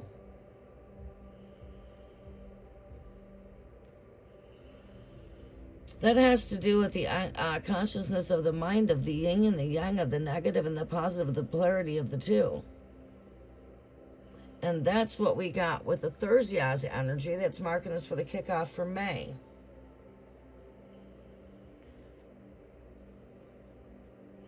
I'll go more in depth into that. It's time to be on the lookout. Do you see danger ahead? I ask you to pull out your magnifying glass, maybe pull out your binoculars. What I want you to do is I want you to just look ahead of the danger, because now we're going to teach you how to do some quantum leap, some quantum jump. We're going to learn how to jump timelines. And we're going to learn how to create new timelines and collapse the old timelines. This is a little bit of a prep of getting you started there to teaching you how to break timelines. Talking about some quantum energy. Working through the quantum fields. Quantum leap. Taking that quantum leap here into the unknown of the cosmos. All right, so ignorant people, 3:30 in the morning. You think you got people out here sleeping? Devil's hour, witching hour. We bind all sorcery, all black magic. Another thing coming through here is to take that sorcery and transmute it. Once it's stripped, Once it's defeated, boom, we're going to just take the energy now and we're going to transmute that energy. So let the devils, let the trolls come in and attack. Because we're going to take that energy and we're going to do something good with it. And we're going to work with it as we take the energy. We've been given power over the devil's power, so that means, boom, I have power over yours, which means I come to strip you of your powers, and I got your powers now. Ha-ha, devil. I took your power, devil. I have it. It's in my hands. And guess what? I'm going to work with that, with some alchemy, as a great alchemist. You trolls. Familiar eavesdropping spirits. Right. That's for those familiar eavesdroppers. You might not be dropping across the networks now, but you'll be over here dropping. There you go. I don't work like you do. Hello? But anyways, we're going to go a bit more deeper now. And I'm going to share some wisdom with you. And then we're going to come on through. And as I come through for you guys on your reading, we're going to pull you as many cards. But we will get through your cards a bit more quicker. This is a bit more in depth because it is for the collectives. Okay? There's a lot of channeled messages coming through. I'm receiving a lot of downloads. Welcome to the night season with me. I'm not the same person I am in the daytime. That would be my sun. I am in my moon now. My high priestess energy. All right. So, you all, we're going to go ahead and share a little bit energy of the past unknown. And you see this energy here? This has got to know with being in the unknown, seeing what is in the unknown. The mysteries, the moon energy, mystic energy, what's hidden in the shadows, what's coming back up from them shadows, what's surfacing up. Some of you are getting ready to go through a purge in energies because your emotions and feelings could be surfacing up from the bottom that's been buried. Right? Some of you are purging your homes. Right? But you are going through a huge time of transformation. Right? And the path right now to you just might not be known. Right? But just know, you are right where you're supposed to be at. This is where you're supposed to be. Keep on doing what you're doing. You are forever, ever evolving into a greater being of who you are. You're not the person you were yesterday.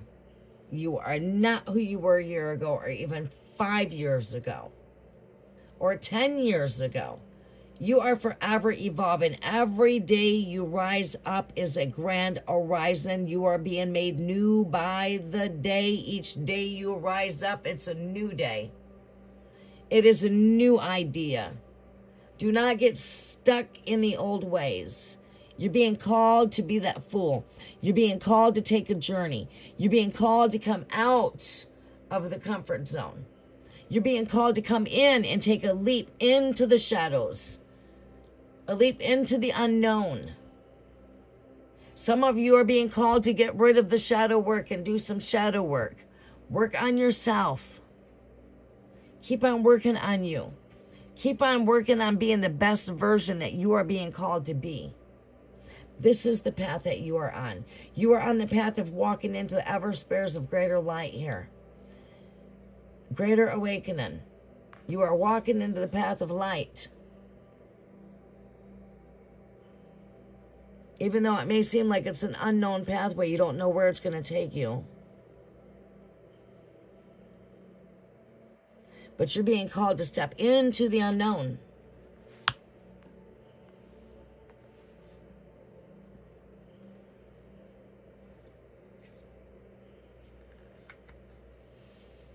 Okay.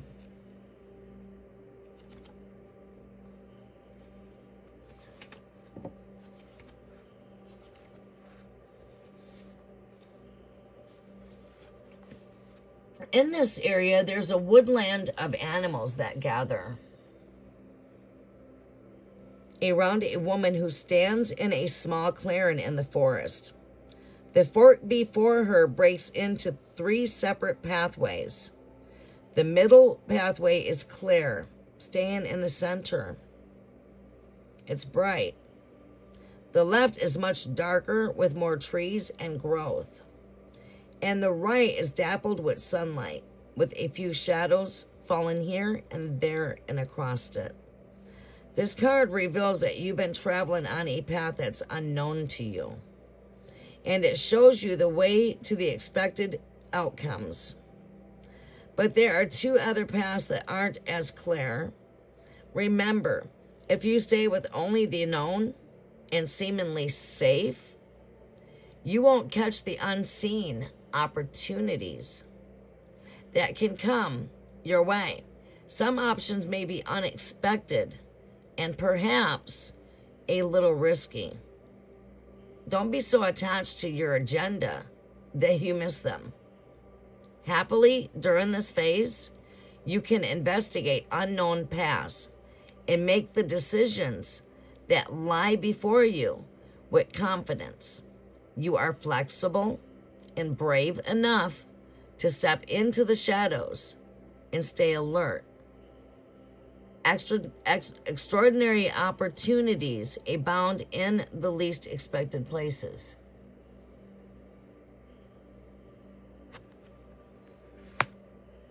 All right, my beloveds, my mystical mystics.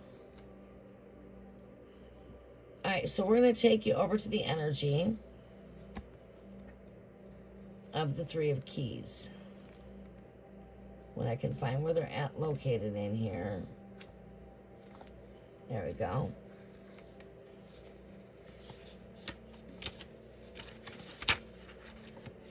All right.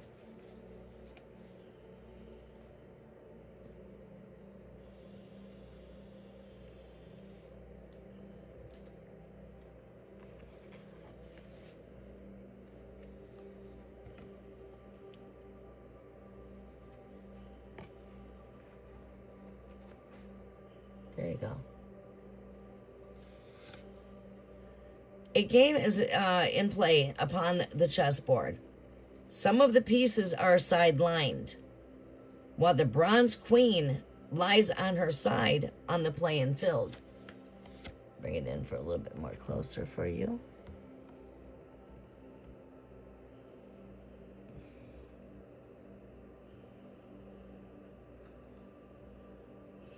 A game is in play upon this chessboard. Some of the pieces are sidelined, while the bronze queen lies on her side on the playing field. The people represented by these chess pieces are not usually those you meet for enjoyable pastimes. All right, so you see people in here?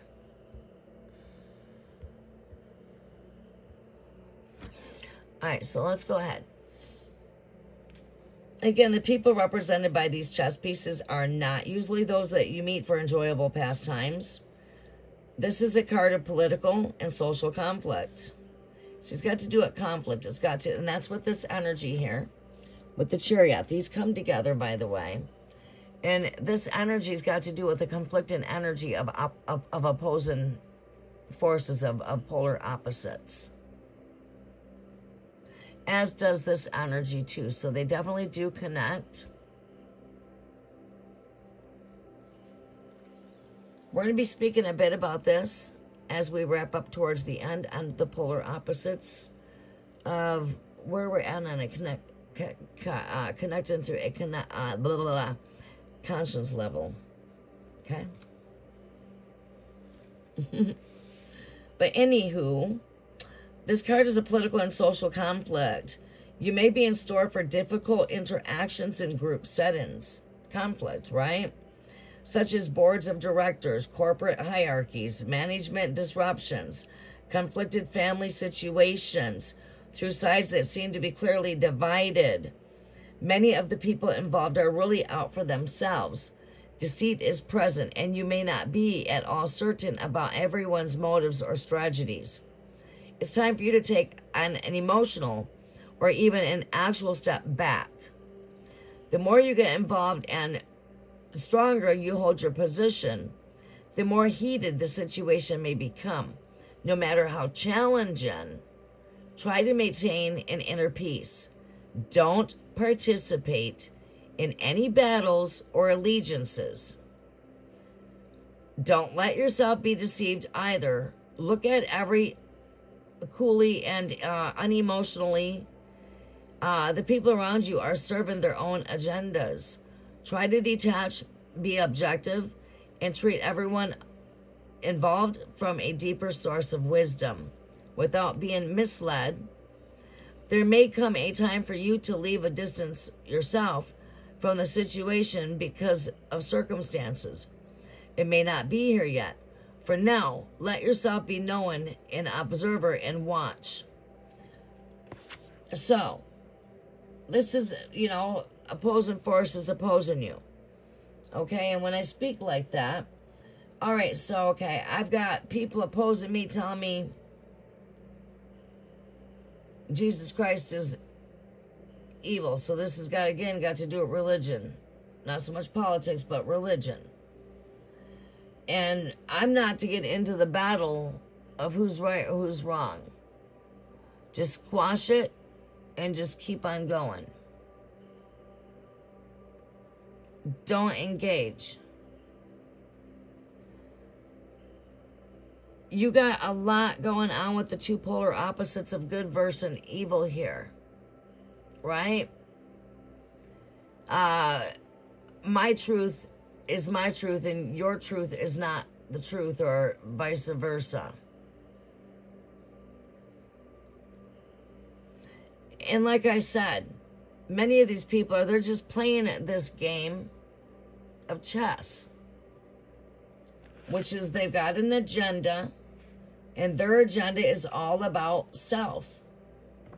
Like an example, being out here as a spiritualist, you got them coming to try to mock you, steal your gifts, want to be like you, but can't be you because they're not you.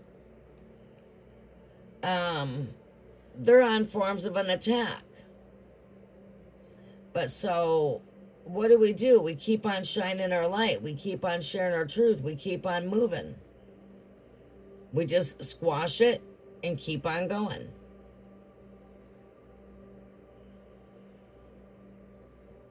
All right, I got to get in a comfortable position here. I got to move this over here. But this energy has got to do with the friction of two pole opposites. It's almost like the energy of a whip. It comes with friction. It comes with it's a polar energy. It's an energy that wants to pull you into their drama. It wants to pull you into the bullshit. But again, don't get pulled into another person's bullshit here, right? It's like just unattach yourself from it. Don't engage. Don't engage in negative behavior. Don't engage into conflict. Because that's what this other person wants. They want to try to pull you in for a reaction. And that's how trolls operate, the same way. They want to get you all fired up because they want to see you react. Stop reacting to it.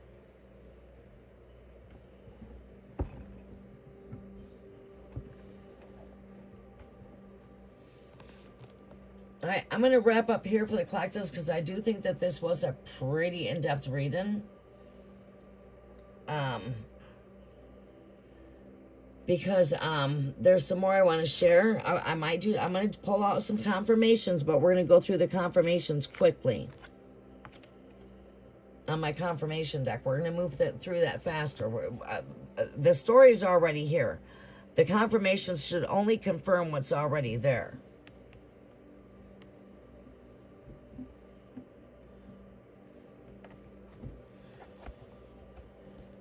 All right.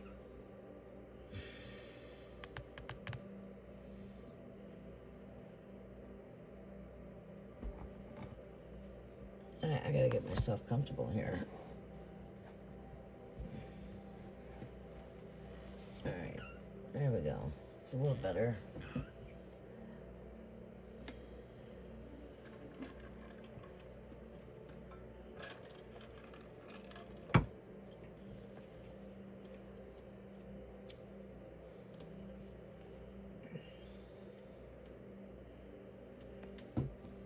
Yeah, there's sound here.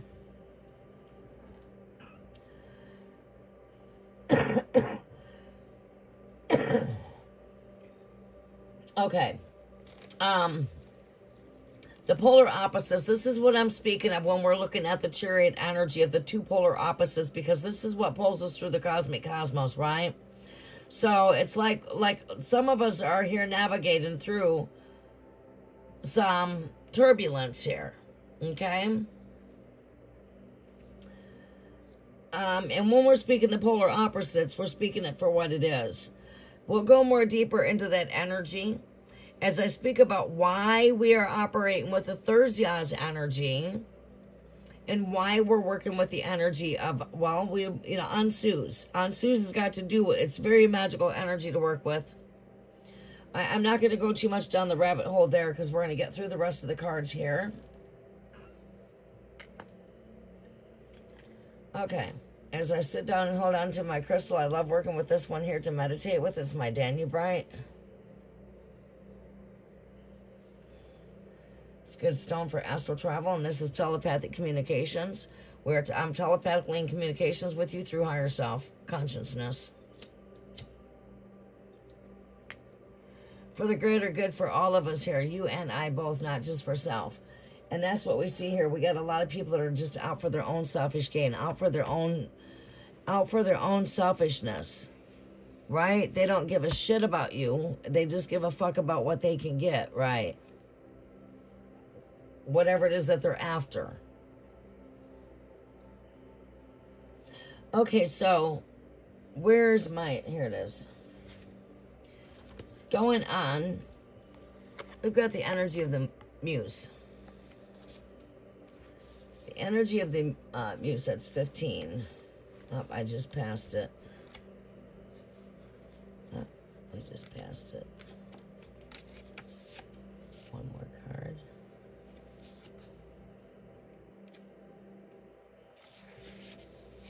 All right, the muse plays a role of the upliftment and the imagination of the petals of inspiration that drift upon the wind, filling the air with light and creativity. This card shows a time of very heightened resourcefulness. That would be me. I'm your muse. I'm here bringing in some enlightenment. I'm in here bringing in some wisdom and lifting you up higher. I'm your muse. That would be the energy of me that's present. I will be sitting here and helping you to take a look through the magnifying glass here to see if there's any danger ahead here in a moment. But anyways, this card shows up at a time very heightened resourcefulness and inventiveness for you. And maybe, a time of being very creative. It's time of you coming into your creative self, standing back in your light, standing back in your creative energy, right? Okay? The universe is calling to the spirit muses to let them join you and to the creator within to lift you and the project that you have to the skies. Right? So, we're here to lift you up. We're here to raise you higher, bring you back into that spirit of being lifted up. Right? We come to bring you out of the slumber, out of that pit, out of the graves, out of despair, out of depression, out of anxiety, by working with the energies of lifting your spirit up, right? All right, so music is your number one vibration that helps to keep you vibrating, to keep you lifted up. Keeping you lifted up in enlightenment is bringing forth the cosmic wisdom that you guys are receiving at this time. Close your eyes, and I would like you to be in touch with the force of inspiration and your pure potential. I would like you to see a swirl of music, beauty, movement, and imagination flow through you and around you. You can give birth to any possibility by feeling this power of creation now. So I would like you to just take yourself a little bit more deeper into this image and see yourself as this person in the image, and you're being very in tune with your imagination. You are in your highest potentials of being very creative. Visualize what it is that you want to create. With this full moon, it's time to visualize. It's time to release and let go. We already spoke about that aspect, but now it's time to work with your visionary energy. Because this reading closes out right there. As we close out, it's all about you bringing out that inner child. Playfulness, energetic, we've released, we have let go. Now it's time to give birth.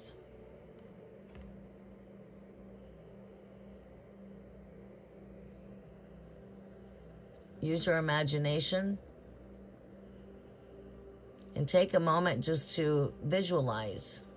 See yourself enveloped with golden light surrounded all the way around you.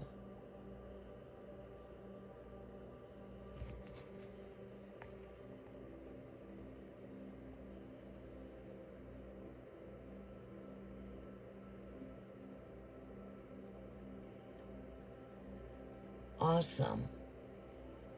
All right, so take a moment to use your visualization. I would like to take you like a child of fire and just bring you right into this fireplace over here. And just visualize right here and just look at the stars around you. Bring yourself into this enchanted area in space. And just look at all those blinking stars. There's the universe. This heart is your pad of paper. Use your imagination. And I want you to draw your perfect picture. And there's the universe. The heart and the stars is the universe. There's beautiful petals in the background showing you things that are just blossoming everywhere. You're in a time of things blooming. Look at those roses just bloom. Use your imagination, and I want you guys to take yourself into a time of giving vision to your greatest potential. Use your imagination. I'll take a moment for you to do that. And this is your full moon ritual. To be the child of fire. Use your imagination. That fire of creation energy. It's time to create your vision.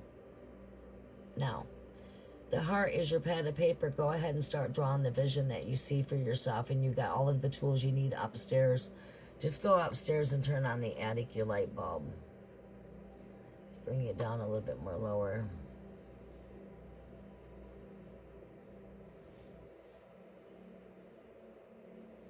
You are sitting in front of the fire here, and you're going to just visualize in that fire.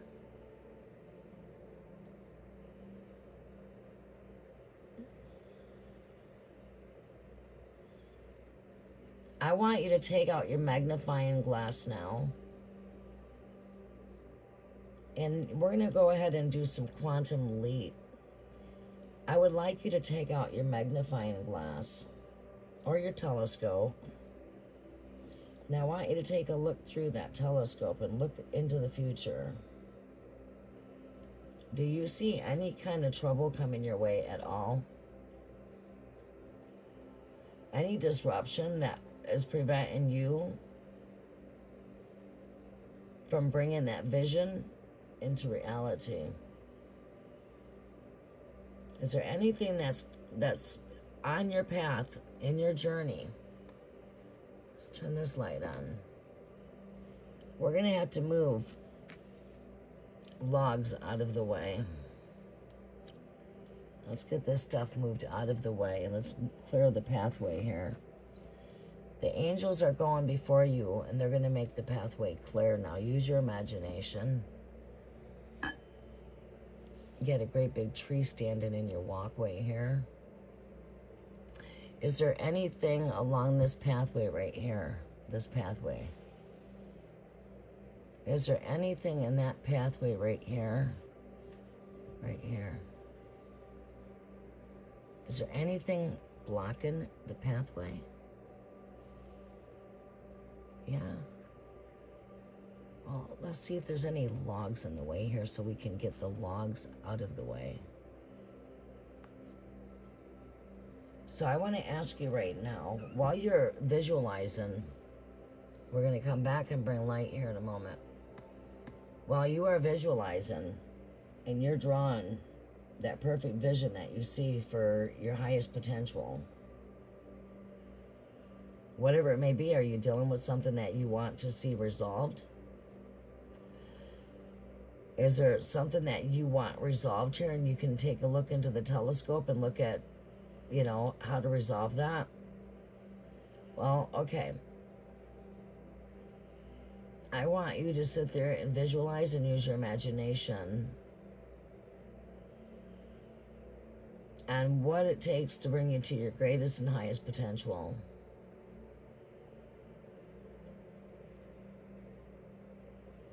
Of being the best creator that you can be when it comes to creating what you want to create for yourself.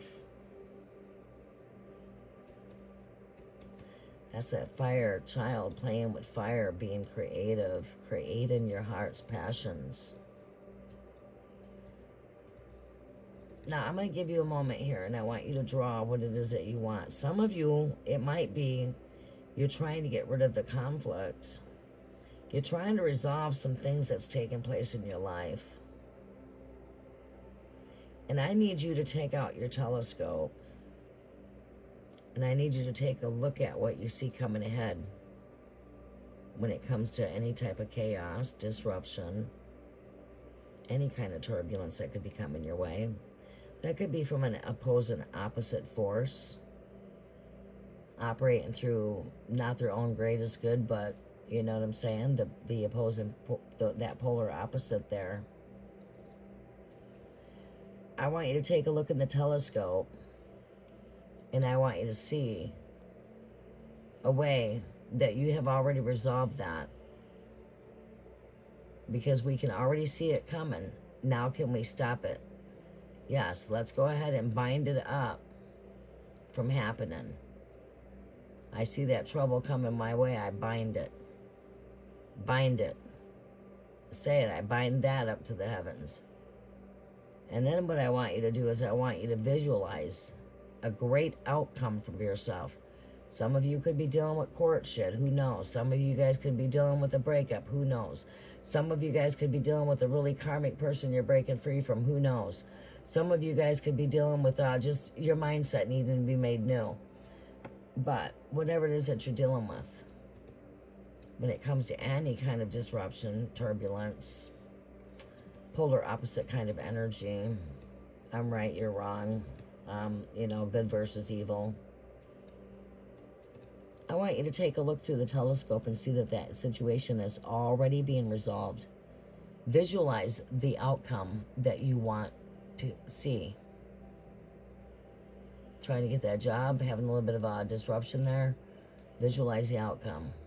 I want you to visualize what it is that you want. For some of you others, you're going to use that heart in the center, and you're going to paint that perfect picture of what it is you want to give birth to with your creative child of fire energy. Every one of the tools you need are upstairs in the attic. Just go upstairs and turn on the light bulb. Your ideas. And now get to draw on that perfect picture. The stars are your universe. You have all of the paint you need. You have every tool you need. Just now put all the paint on the canvas you need to. Right there, the heart is your canvas.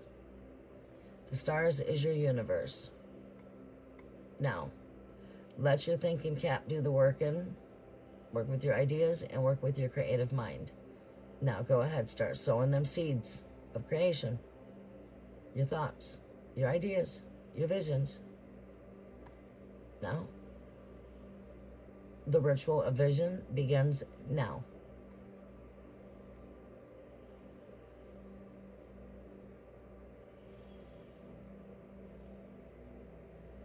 We visualize happiness and peace for the whole offspring of Mother Earth. We do not send this to the devil. The devil, get off the blessings. These are not meant for you devils.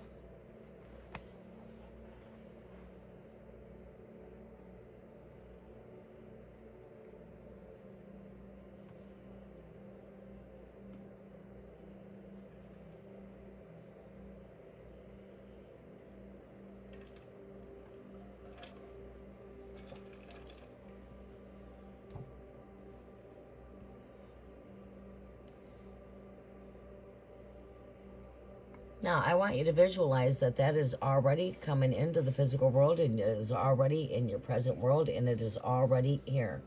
See it. Visualize it. We just gave light to it. Now, let there be light. There you go.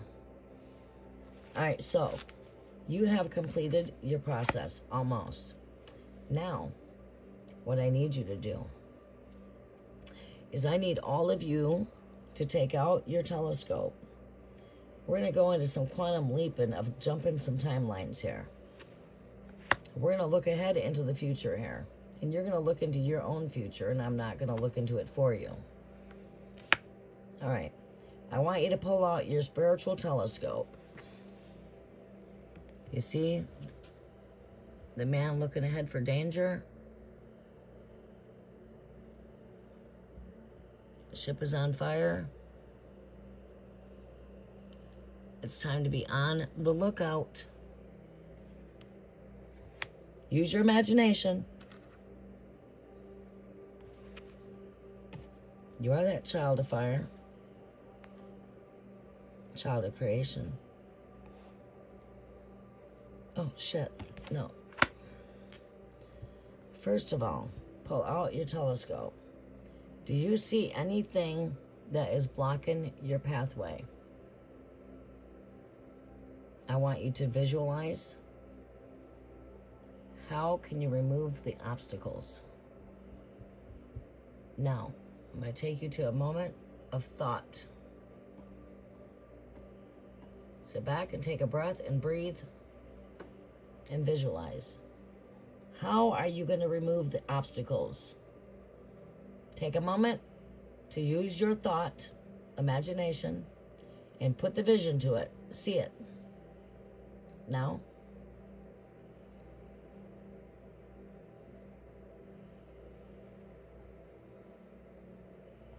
you're removing the obstacles. Get that blockage out of the way. Remove that blockage. Let's get it out of the way. The pathway is being made clear.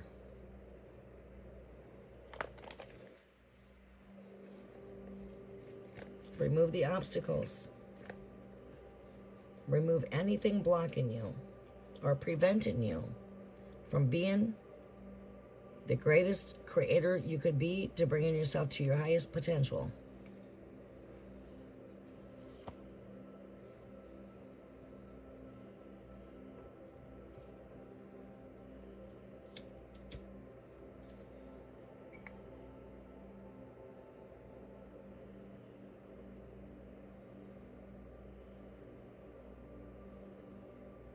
Blockages are removed.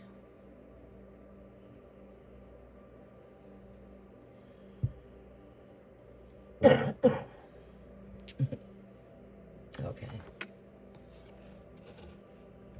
Now, we're going to go ahead and do some quantum jumping, jump some timelines ahead here. All right, so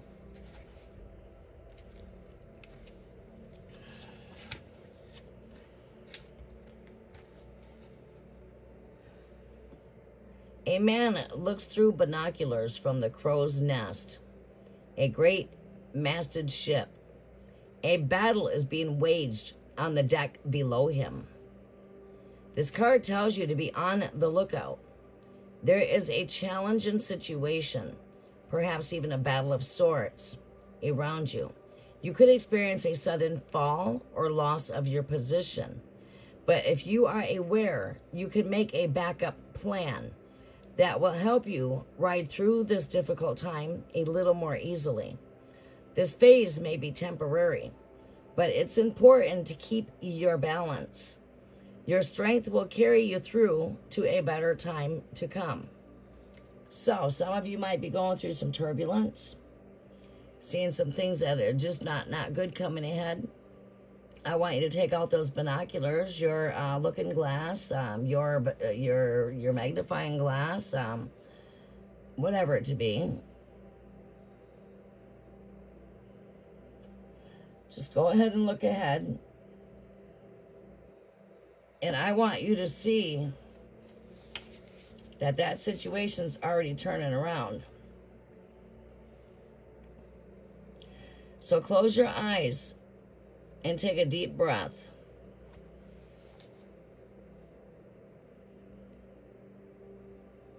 Become the lookout yourself. You are the lookout. Scan the things that are happening in your life around you. Take a scan and take a look at what's going on. Notice anything that you would like to correct. Then take a moment to consider how to correct it.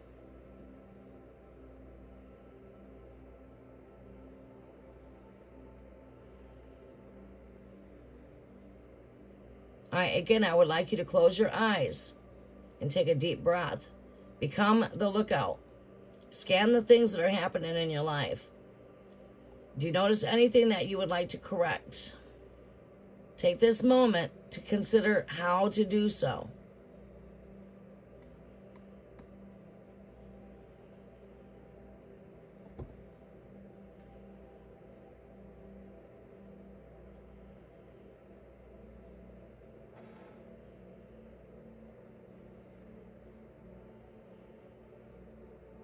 I want you to look ahead and see that situation is already resolved. I want you to look at the final outcome of the situation.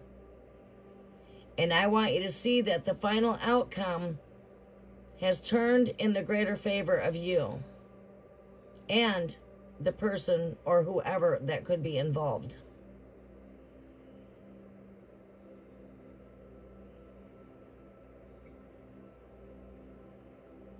I'll give you a moment.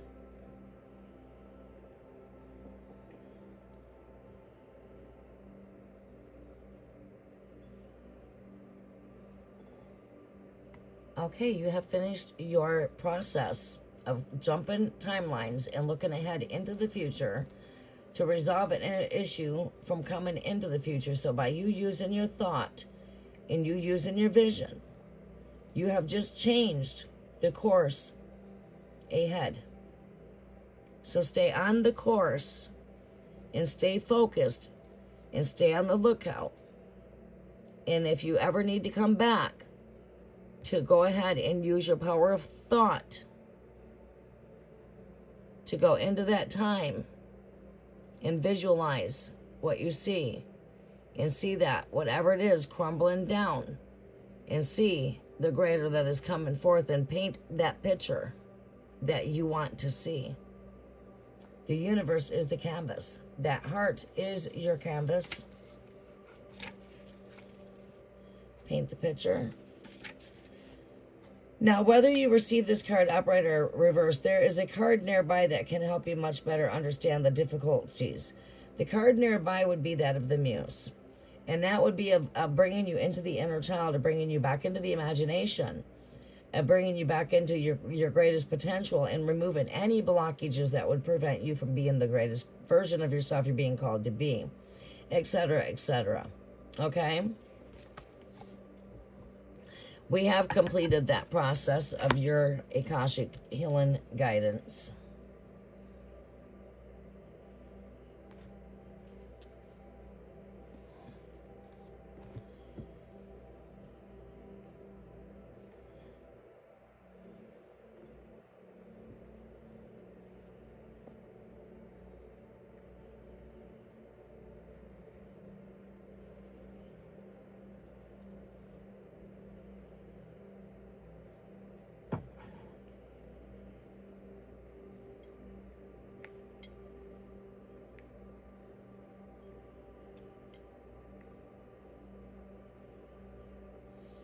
All right.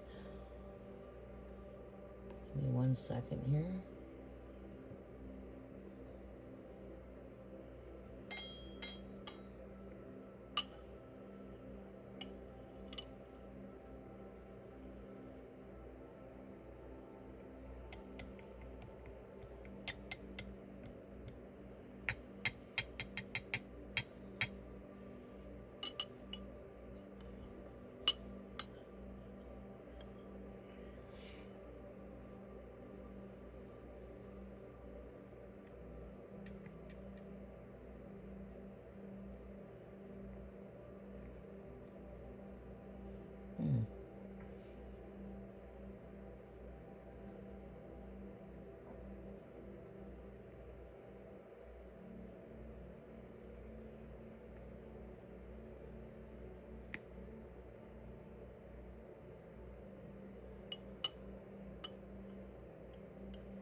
All right. We close out with your message coming through the winged messenger. Okay. I am your winged messenger when you get technical. The winged messenger has to do with an angel like Gabriel. As you can see, it's like the angel that comes from the heaven, like that you see on the judgment card, because it's got to do with the winged messenger. The winged messenger, you also see it on the chariot card when it comes to that winged figure. This is connected to messenger, which is Archangel Gabriel, which is the planet of communications, as Gabriel is the name for Gabby, which is Gab, Gab, Gab, Gab, Gab. Planet of communications, Mercury, ruled by Mercury energy. And you see we got the tea kettle up here. Here's spilling the tea. We're in the cafe here. So just take a seat here in the cafe. And, you know, I do take a lot of representation when it comes to the two roses, the two messengers, connected to that of Mercury energy. Hermes, Mercury, I am your messenger of the heavens. Some call me Gabrielle, some call me Gabby. Some say I just got that gift to Gab, Gab, Gab, Gab, right? And I'm sitting here using that gift. As Gemini, ruled by Mercury, we are that archetype of the archangel. Those archetypes live within. The archetype of the archangel Michael that lives within me, the seven wandering planets that live within. Mars, I'm a protector, I'm a warrior. Venus, goddess of love. Mercury, planet of communications. Right? Yes.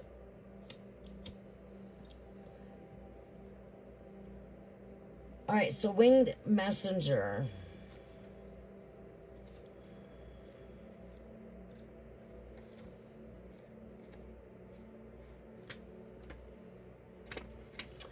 Okay, so winged messenger here. All right, and speaking of a white dove, if you want to get technical, I could really share you the parable of the dove. The parable of the dove has to do with the dove that's hiding in clefts, which is when you want to get to bringing out, speaking of the birds of the Bible, the dove is what's hidden in the cleft of hidden spaces. God hides her, right? And the dove hides. The bride is hidden. It's connected to the bride planet, the dove. Connected to love, dove. Love dove in. A dove is connected to the Holy Spirit, which is connected to word, which is connected to breath, which is connected to the spoken word, spoken to, messenger. The dove is also a symbolic meaning of peace, love, harmony. I would love to share the parable of the dove with you guys one of these times. A lot of wisdom there. I need to get my stuff. I need to move my position. There, I'm going to straighten my legs out just for a little bit here. We are 100% charge here, so I can lose that charger. There, I don't need that right now. There. All right, get my feet a little bit comfortable over here. All right, so again, the dove is a representation of the Holy Spirit, which is, again, word, communications. The dove is connected to the bride planet, which is Gemini. The winged messenger is connected to the Gemini planet.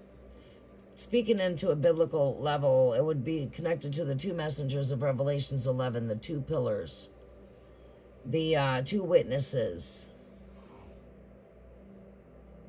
the two olive trees. It all has to do with the duality of the two, the building blocks of creation, the Adam, the Eve, the masculine, the feminine, the yin and the yang. Right. So the winged messenger is a white dove that carries a message in his beak and flies high above the table laid out for tea. One of the teacups has fallen over, and there are broken pieces of china on the table. Below a dove, a hawk flies into the scene with a message in his beak. This card indicates a small conflict in your home or family. It could also involve that you are another or others are extended family. There could be money issues about the home, inheritance, or personal finances. And the dove is bringing a message from your spirit. Okay, a call to see the little drama through your higher mind and compassionate heart. You may feel compelled to be the peacemaker or the provider in the situation. Let yourself do as the spirit guides you. The hawk is a predator that shows that there are times when you might have a tendency to be pulled into a fray yourself. Again, now speaking of this on a collective level here, we are coming right in this energy of the polarity of two opposites here, right? And again, this dove is connected to the polarity of Gemini, which is the polarity of the two opposites, right? So again, you can see the polarity here when we come through all three of these cards that connect together here. These are all connected to polarities, right? And the polarity here is that of the yin and the yang, the masculine, the feminine, the two witnesses, the two olive trees, the two messengers, right? That's the duality of the two. And the building blocks of creation, the Adam, the Eve, the masculine, the feminine. As within, so without. Okay, so as Gemini, that part that lives within you would be the connection to the lungs, to your breath, to the ear, to wind, right? As Leo, within you would be the heart chakra. The Mars in you would be that of the brains. The ruler of the brains is Aries, Mars. Capricorn has to do with the density of the body, the bones.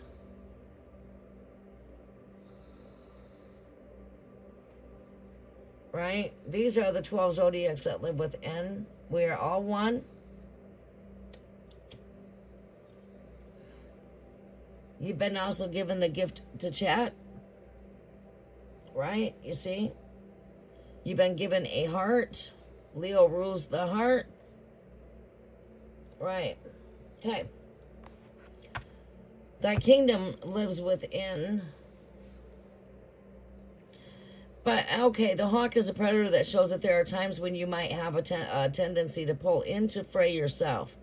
You see, this is an energy that pulls. Right. The hawk entering from the right certainly indicates that more challenges may be coming your way. Happily, your spirit is high above those challenges, so you can see them clearly and deal with them effectively. So you got the bird's eye view to be able to see any challenges that you are undergoing.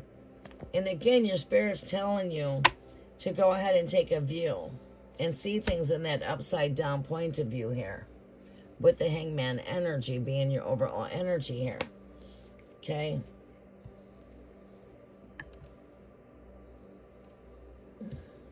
Overall energy here is that of ye, the light of the world. You are the light of this world. Okay. So as within, so without. These are those archetypes that live within. You are made of everything the universe is made of. You are made of atom, dust. You are the atom in the building blocks that come from creation. You come from the two building blocks of the masculine, the feminine, the day and the night, the yin and the yang, the Adam and the Eve. That would be the half of you, your mommy, half of you, your daddy. That is the twin nature of yourself. You are made in the duality of the twin nature because everything in the world has complete opposites. And that's what this energy we're seeing here over here in our future energy here has got to do with polar opposite. This is also bringing in a balance in when it comes to the masculine, feminine within you. As you anchor this energy within, you will anchor the codes to the earth, and you will then bring in balance and in harmony when it comes to relationships. For those of you that are single, will be anchoring in a love that is bringing in oneness, because you are anchoring in the energy of oneness, the duality of the two becoming one. But the two have to become one within the inside, before you can embody the oneness on the outside. Okay? You have to feel whole and complete with oneself. Okay? So we are going to open up for tarot for everybody here. Now that we are all done for the full moon energy update for the collectives here, collecting everybody on a collective level. And we're going to go ahead and open up for everybody here. So 4-week subscribers are priority and go first. So those of you that are here, that's been with me through the whole collective reading, you guys are getting your in-depth reading. All right, we're going to close out, not right now, but I'm going to come through and share this message of the runes as well. But I'm going to share you a small guidance on that. And if I see the Spirit calling me to any in-depth messages, hopefully, you know, we can get through that quickly. I've got a closeout message to share with you, that ye are the light of this world. You guys are coming through the cosmic codes and activations of realizing who Jesus Christ is, and who is the Christ child, and what that body of Christ means as the church, as one.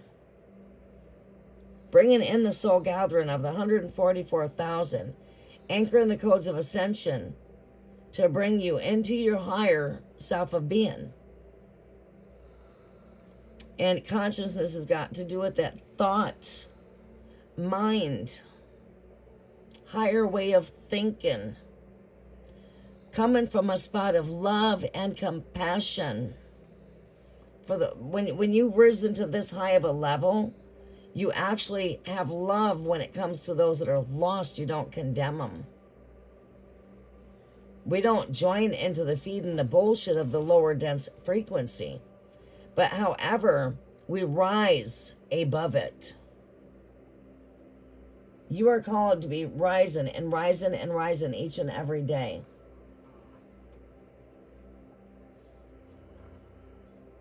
Okay, so we're going to get me a drink.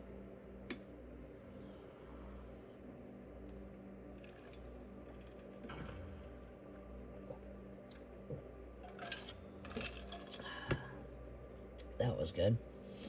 All right, so the very first rune that we have is the Uno.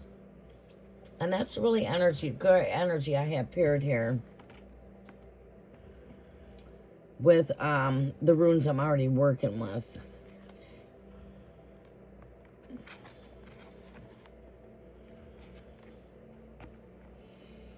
Okay. We want to get started with this Thursday Oz a little bit, okay?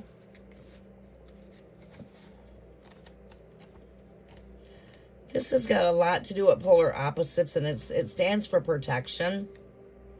But these polar opposites is good versus evil kind of energy, right? It's got to do with karmic. It does got to do with karma. All right, and this is the Thor's hammer energy. It's a very strong, powerful protection of energy. As Thor's hammer can smash a mountain with one slam and flatten a mountain right out. That's how powerful it is.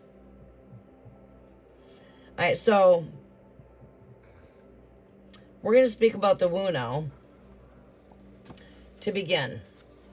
Wuno is another of the positive runes. I'm getting a tongue twister. One of the positive runes. Means joy. And when upright, will always represent joy and happiness coming into your life. It is an excellent omen in a rune cast, especially in the result position where it indicates the positive outcome of whatever is troubling you at this time. So for some of you that are navigating through some turbulence here, this is good, positive news coming. Joy is coming your way. Joy comes in the morning. Okay. All right, this shift was due and it has arrived. Adsum, we are here. We have arrived. Is the energy of Adsum. All right, the wheel of karma has turned in your favor, and you are about to come to yourself in some way. Be happy. In combination with other runes, it indicates success in whatever areas they rule. Well, we are in the energy, and we did get it. It is over. Well, check this shit out. This is paired with Rado. It's paired with the Iwaz. We also have the Ansus here. And we also have the Wuno paired together. That energy together represents and signifies the object of inquirer's affections. In this case, it usually shows some activities that are undertaken with this person ended in a happy result. It can also represent the joy in one's work, one's talents, gifts, etc. Especially if your work is artistic and very creative. The rune appears like Kanaz, and I kept speaking of the Kanaz energy. I told you Kanaz was sitting out here as well. Imagine that. That's not coincidental that these energies paired up the way they did. Wow. And not to mention, you also got the Jerosid in here, which is a great stone of success. A great stone of success. And this energy of the Iwaz, we've got the Rido, the Iwaz, we've got the Kinaz, we've got the Ansus, and the Thurzias, which is really good energy of prosperity, good luck. The Wheel of Fortune's turned in the greater here. We wanted to see this energy with the Thurzias energy that we were working with. Okay. And speaking a bit about the Thurzias energy, this has got to do with those polar opposites, right? It's got to do with the, you know. So, and as I came in, what was our enchantment? We pray to the moon when the moon is round. Bad luck is bound, and good luck has been found. Long story made short, but the full version. We pray to the moon when she's round, and bad luck has been bound. Whatever you search for by sea, sky, or solid ground has been found. Right? That wheel of luck has turned in the greater favor here. And if I neglected to mention, Thurzia's energy's got to do with the polar opposites, right? So it's got to do with taking that bad luck and turning it into good luck. And it's like working with the energy of this magician, of transmuting the negative into the positive. That might be the renewing of the mind, of the consciousness of how you perceive things that are currently taking place, whether that to be through career, whether that to be through money, relationships, or whatever it is that you are dealing with. Right. Okay. Thurzias is not only the vexen thorn, which names implies, but is also the glyph of the hammer of Thor, the mighty weapon, the Mjolnir, protector of men and gods alike. You are protected. The work that you're doing is protected. This rune has many associations with protection and with luck, especially if it's paired with Iwaz or the Eol. Well, we are paired with the Iwaz right here. Okay, on occasion, however, Thurzias may appear in the rune cast to indicate the run of good luck. It is the run of good luck on the opposite spectrum of this, which is like, okay, if some of you are battling a battle when it comes to karmic situations, the luck has turned in your favor, but it has not turned in the favor of the opposite perspective. Now, however, we're in a potent time of manifestations. So if you think you did not get that job, you didn't get it. So I want to remind you, your thoughts are continuously manifested, and you're in a very potent time of manifesting. So stay positive. So you're not on the opposite spectrum of, oh, okay, I didn't get that. Well, you didn't. You just spoke it. I'm broke. Stop saying I'm broke. We rebuke those words. We toss them words down as in vain thoughts, never rendered to manifest. I am abundance. I have money coming in. I am a magnet to money. I am prosperity.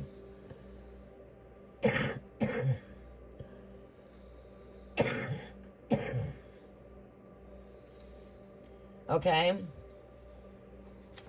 Now, take stock of your situation, people. You're being asked to take stock. Take a look at the seeds that you're sowing. Take a look, and I want you to evaluate. Again, you need to work with your telescope. You need to work with that magnifying glass. I remind you. Look. You are the lookout. In cases like this, it can show you that you are being either wronged or you are wrong. Speaking on a conscience level. Right? So this energy is going to show the good from the bad within and around. So I'm asking you to focus on the good. See the good in the broken pieces. See the good through the disaster. See the good through the bad. You are the visionary. You are the co-creator, the child of fire. I remind you, don't forget. You can continue to use the same tools that I have guided you through any challenge or any turbulence that you may face. So yes, some of you are enduring some very challenging times, but change is here. It is imminent. And you are the change. So you must change your perception and change the way you think. And get out of the box when it comes to your way of thinking. Take that leap into the unknown territory. Right? So anyways, we wrap it up there. Almost. I'm not going to go through the full read there. We'll pick up this full read when we rise up at Grand Rising. Because we're going to go ahead and when I come in and start connecting into the readings, okay? This is prosperity, it's joy, it's happiness, it's good luck, it's giving birth to greater things.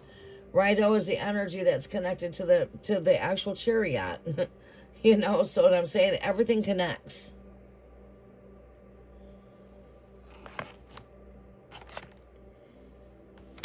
Okay, we are going to do some really fast close out confirmations really quick, and then we come on to the collectives for the readings. You are very welcome. I surely hope that this gave you some guidance. It helps you guys to navigate through some challenges. It's giving you an alignment right now with soul alignment of where we are standing at. The threshold of the full moon here in Scorpio. Taurus season. You are in alignment. Okay. Back to my one position to sit. Alright, here we go. I need this device.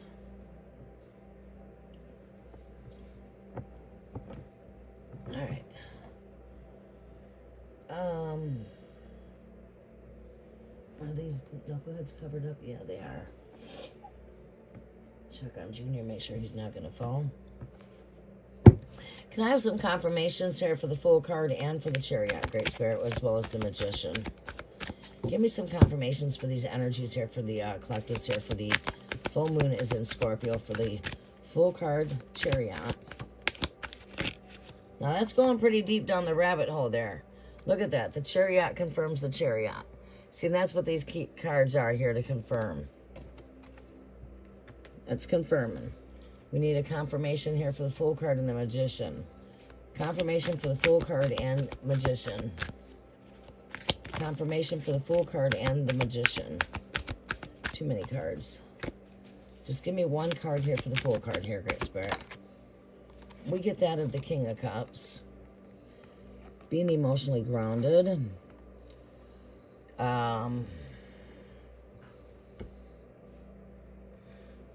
No, I just ain't feeling the energy there. If it comes back out, it will come back out. Alright. Let's put a little bit more focus there. Energies for the for the Fool card here, Great Spirit. Fool card. For the Fool card for the collective full moon is in Scorpio. Confirmations for the Fool card. Confirmations for the Fool card. We got the Hermit. Time of going within, but also time of going without. This is the energy of the turtle here. The Hermit is the energy of going within. Unlike the energy of the Fool card is getting out of the box, right? So this is going within to gain the wisdom, but this is also an energy of saying go without to share that wisdom. As within, so without. As the turtle goes within, the turtle goes out. So this is an in-out kind of energy here, right? This energy is calling you to get out of the box, which this energy is calling you in the box. Right? In the box, out of the box. So go in the box to receive the cosmic downloads, but also you're being called to come out and share your wisdom, share your, get out of the box when it comes to your way of thinking, per se, on a conscience level. But also the truth that you look for is already in this, is deep soul searching. It's taking a deep dive in on looking at, you know, doing some deep soul searching here. And looking within for that truth. You don't have to look outside of yourself, because the truth you already have is already within you here. You need to take some time to just go within, take some time to disconnect, and then get out of the box. Don't get stuck in the energies, what this is saying. Do not be stuck on the inside. You got to come out like the turtle. Right. Meditation. Taking some contemplation to meditate. Then that's what we were, you know, we were doing some of that here. Taking some time to think, meditate.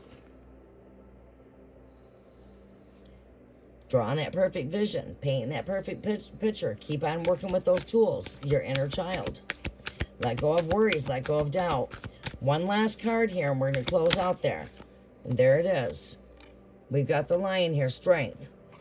Strength is a tool you need to keep on working with, not just love. You need to keep on working with your strength. You need to keep on telling yourself that you got this. Nothing's impossible. And that's what we see here. With nothing is impossible. You can change the course of action by just taking out that telescope and taking a look ahead. What do you need to change? Visualize it. Embrace it. You know? Okay, that wraps up for the Collective's energy update. We did get a lot of great downloads coming through there. I could have went a bit more deeper into the rabbit hole, but I tried to just get out with the important stuff because I was receiving a lot of cosmic download. Well, yes, getting a lot of downloads coming through.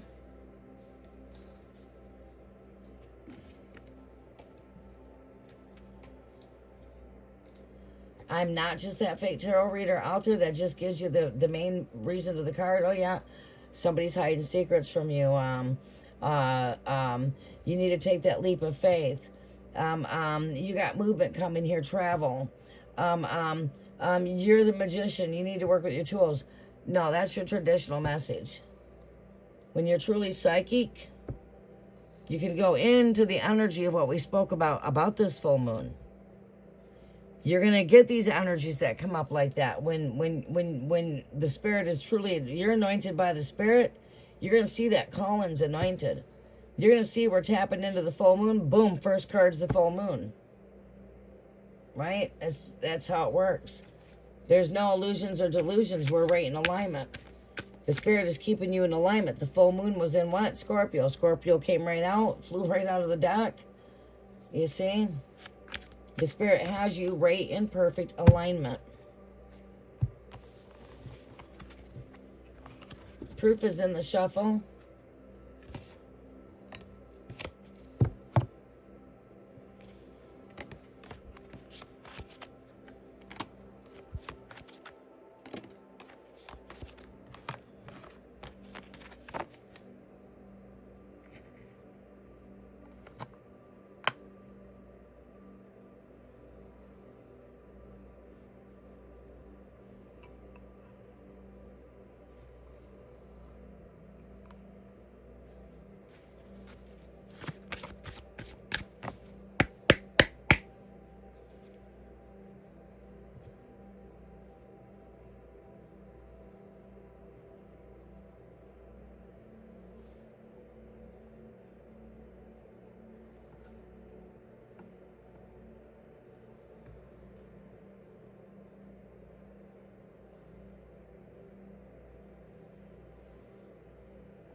candle's not burning really good right now, but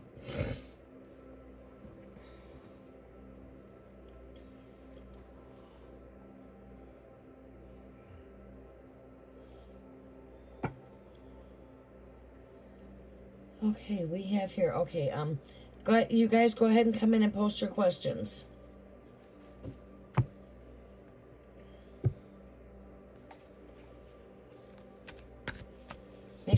Make sure I do have your zodiac.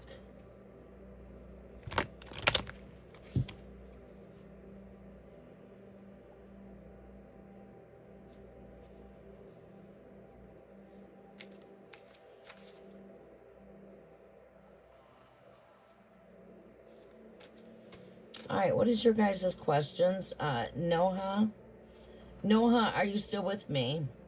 You guys come in and check in with a red heart so I know that you're here, please.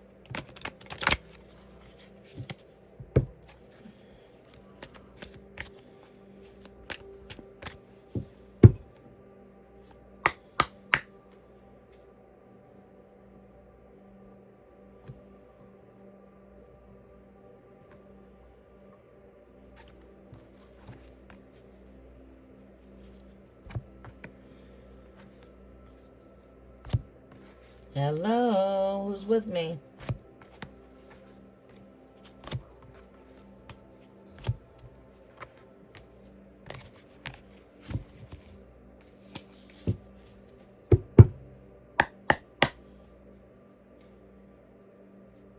All right, it looks like we're gonna close out. Looks like nobody's can hear me or what? Can you guys hear me?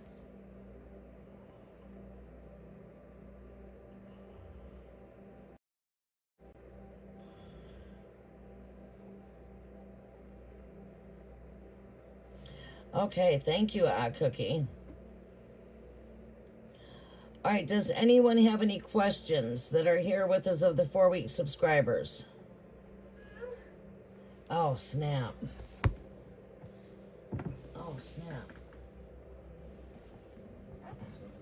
Fall back off the bed. Come on, Junior, get up on the pillow.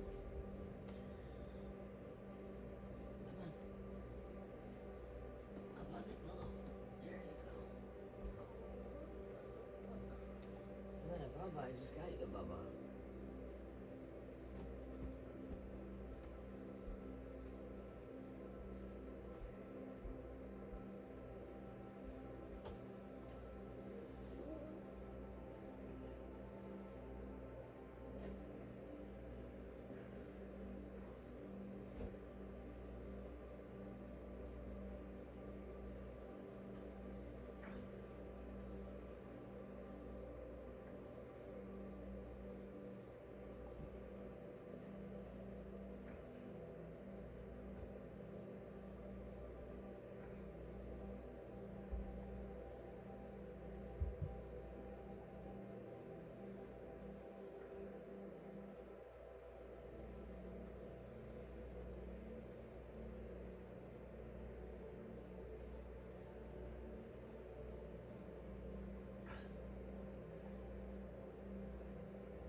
Okay, Shauna, you want some blanket?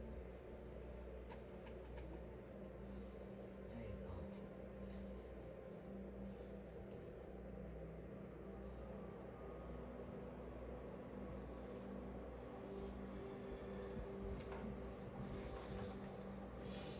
Okay, I'm back.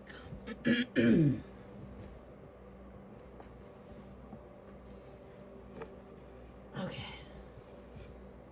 All right, you guys can hear me. All right, it does not look like we've got any questions, so should we just go ahead and open up for the 4-week subscribe? I mean, should we just go ahead and remove the 4-week subscribers, come back in and start for a live for everybody, or what should we do here? Looks like it's getting slow. Hear you now. You can hear me now. Noha keeps on coming in here and asking me if there's sound. When I get away and I'm silent or quiet, if I'm quiet in the background, it's because I'm doing something.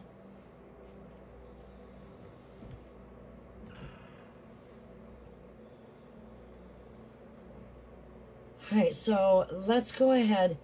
Cookie, are you going to be able to help moderate if I close out this video and come back in and start a new live?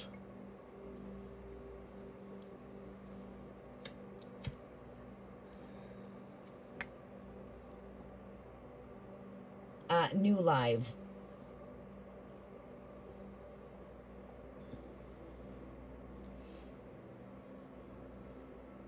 All right, I'm going to close out and I'm going to be coming right back in. Okay? All right, so those of you that want to connect for readings, I'm going to be coming back in for everybody now that we are done with our 4-week subscribers, at given the updates for the collectives and etc. I thought that was some pretty good energy. Okay, I'm coming right back in. I'll see you guys shortly. Have a blessed day. Please don't forget to smash the thumbs up button. It does help out the algorithm. So we are coming to do some free tarot tea. And I will be connecting with you guys here in a moment. Much love and much light. Namaste.